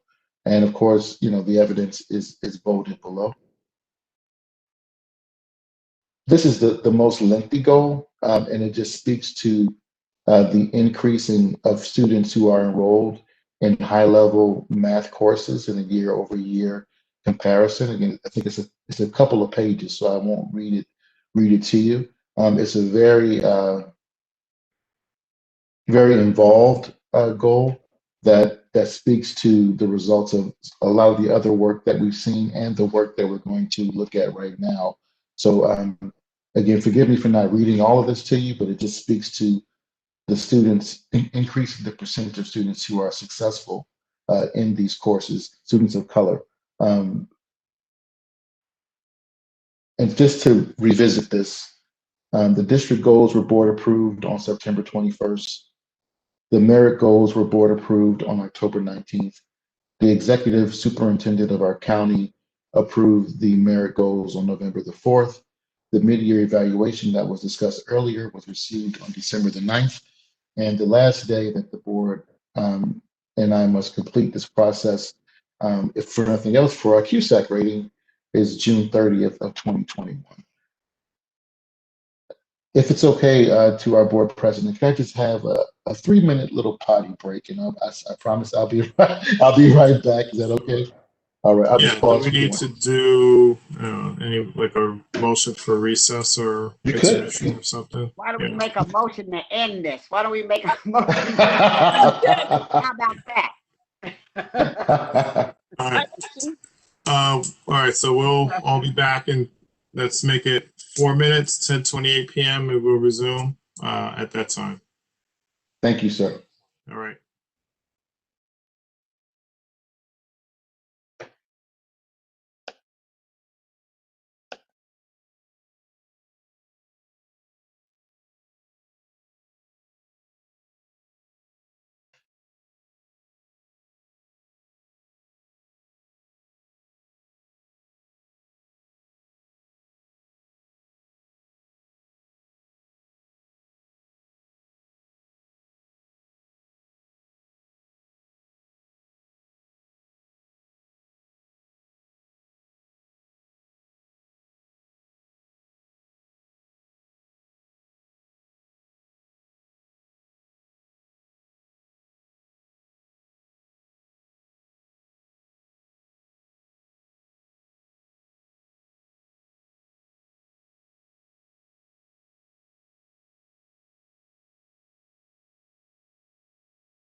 First time I've seen you yawn.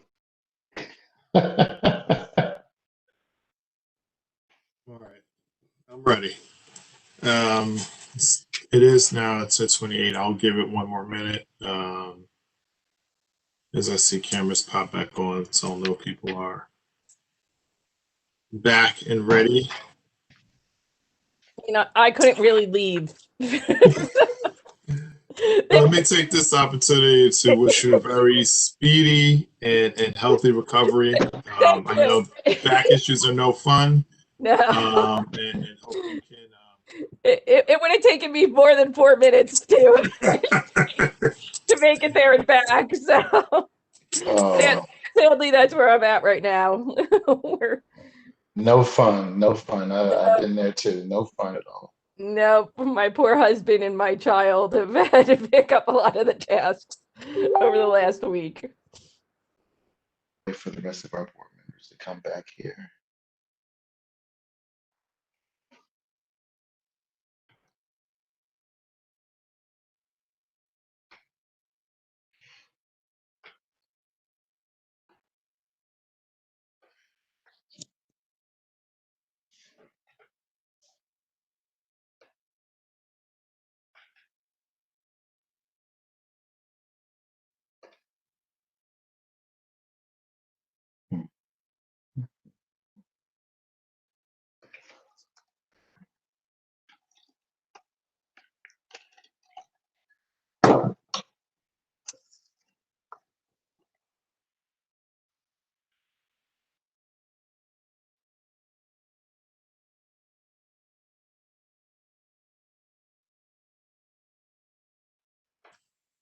All right, Dr. Taylor, it is 10:30. I think I see most people back. In the interest of time, let's resume. So, you know, this is my jammy jam, as board member Cuddle would say. But recognizing the time in the evening, do we think that it makes sense to do this at the C&I committee perhaps, and at the next board meeting? I just want everyone to be able, you know, pushing. There's a lot of data for you to look at. I'm open to pushing and staying right here. I'm full of coffee and ready to go. But I just want to recognize the audience. I see board rep Foreman's eyes getting a little heavy down there. This is not going to be the most exciting conversation, but it's important. So whatever the board's recommendation is, I'm fine with either way. So I guess the question, and I guess this is for board member Siders, when is the next C&I committee meeting? And then would that be enough time for a review in order to get that to us for our general body meeting on the 22nd? The C&I meeting is Wednesday. And right now we have a pretty full agenda, including at least one presentation. I'm open either way. We could do it now. We could do it then. We could do it at the next board meeting. Whatever fits the board. I understand that you all have lives outside of this. It may be a little fatigued, but I'm okay. Whatever's the pleasure of the board. I think we should go on and take a break. I don't know about anybody else. The CNI meeting, CNIT.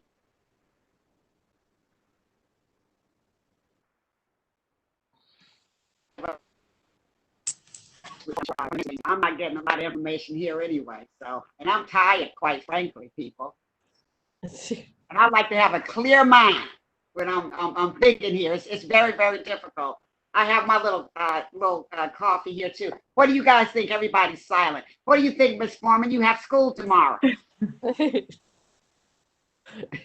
I'm happy to do whatever everyone else thinks makes sense. I tell you, something about youth, isn't it? I'm open to pushing to our board meeting in 2 weeks, as long as we can get a commitment that this is like the focus of the presentation for that meeting, so that we can give it the amount of time it deserves. And it deserves a lot of time. I'm with Courtney. I think that that's the best idea, because we do have a packed CNI meeting coming up. So, and this is such important data and information. So I would suggest maybe that be the only presentation, or close to the only presentation at the meeting, you know, coming up. Agreed. Agree. All right. What do you think, Mr. President? I'm listening to my board, and my board has said they want to go home, even though we're home. So let's agree, Dr. Taylor, we will push this to the 22nd, our general body meeting on the 22nd. And we will, as we go through our agenda setting meeting in a couple of weeks, we'll be mindful that this is, in terms of focus, this is where we want to be. And then we will, basically, I guess, build the rest of the agenda around that, and whatever happens in our various committees that have happened, that will be happening this week in advance of that meeting. So I don't know, do I need a motion to table this, Ms. Butler? No. Since it was on the agenda, we can just keep it moving. Ms. Butler back. It's part of what you included on your agenda. The cleanest way to do it is to say that you are going to continue the discussion about it as part of a presentation at the February 22nd meeting. Okay. So we will continue our discussion on the progress of district goals as part of our February 22nd meeting. So let me now move on to here. Okay. Speaking of, the Board of Education will meet in closed session on Monday, February 22nd, 2001 at 6:30 p.m.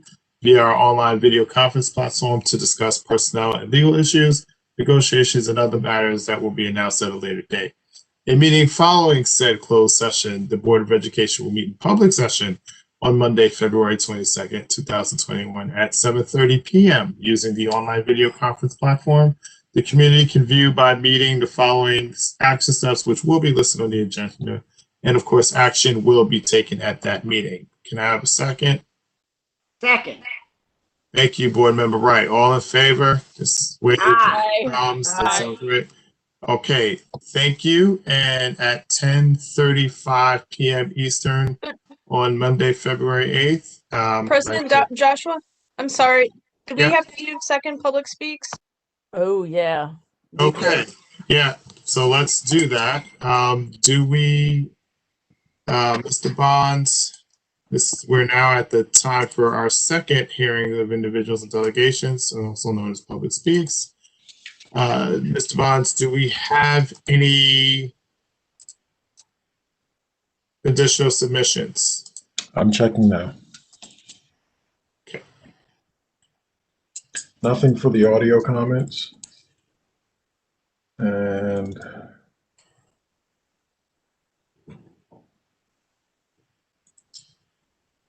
nothing for the public comment portion. All right, thank you. And with that, as I said, we'll be meeting in 2 weeks' time. I don't think I need to read that again. I just read it, right? Okay, great. So at 10:36 p.m. on Monday, February. Yep, Dr. Taylor. Is that a wait or?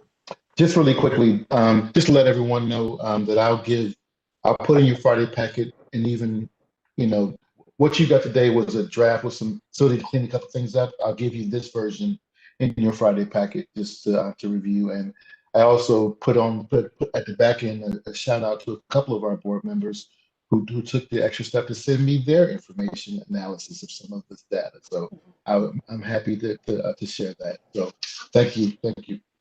Great, thank And you. happy Black History Month, everybody. Yes. We'll be back. We have plenty of time this month. So thank you again. It's the shortest month of the year, Mr. Joshua. We don't have plenty of time. We have committed to meeting again this month. So that's what I meant.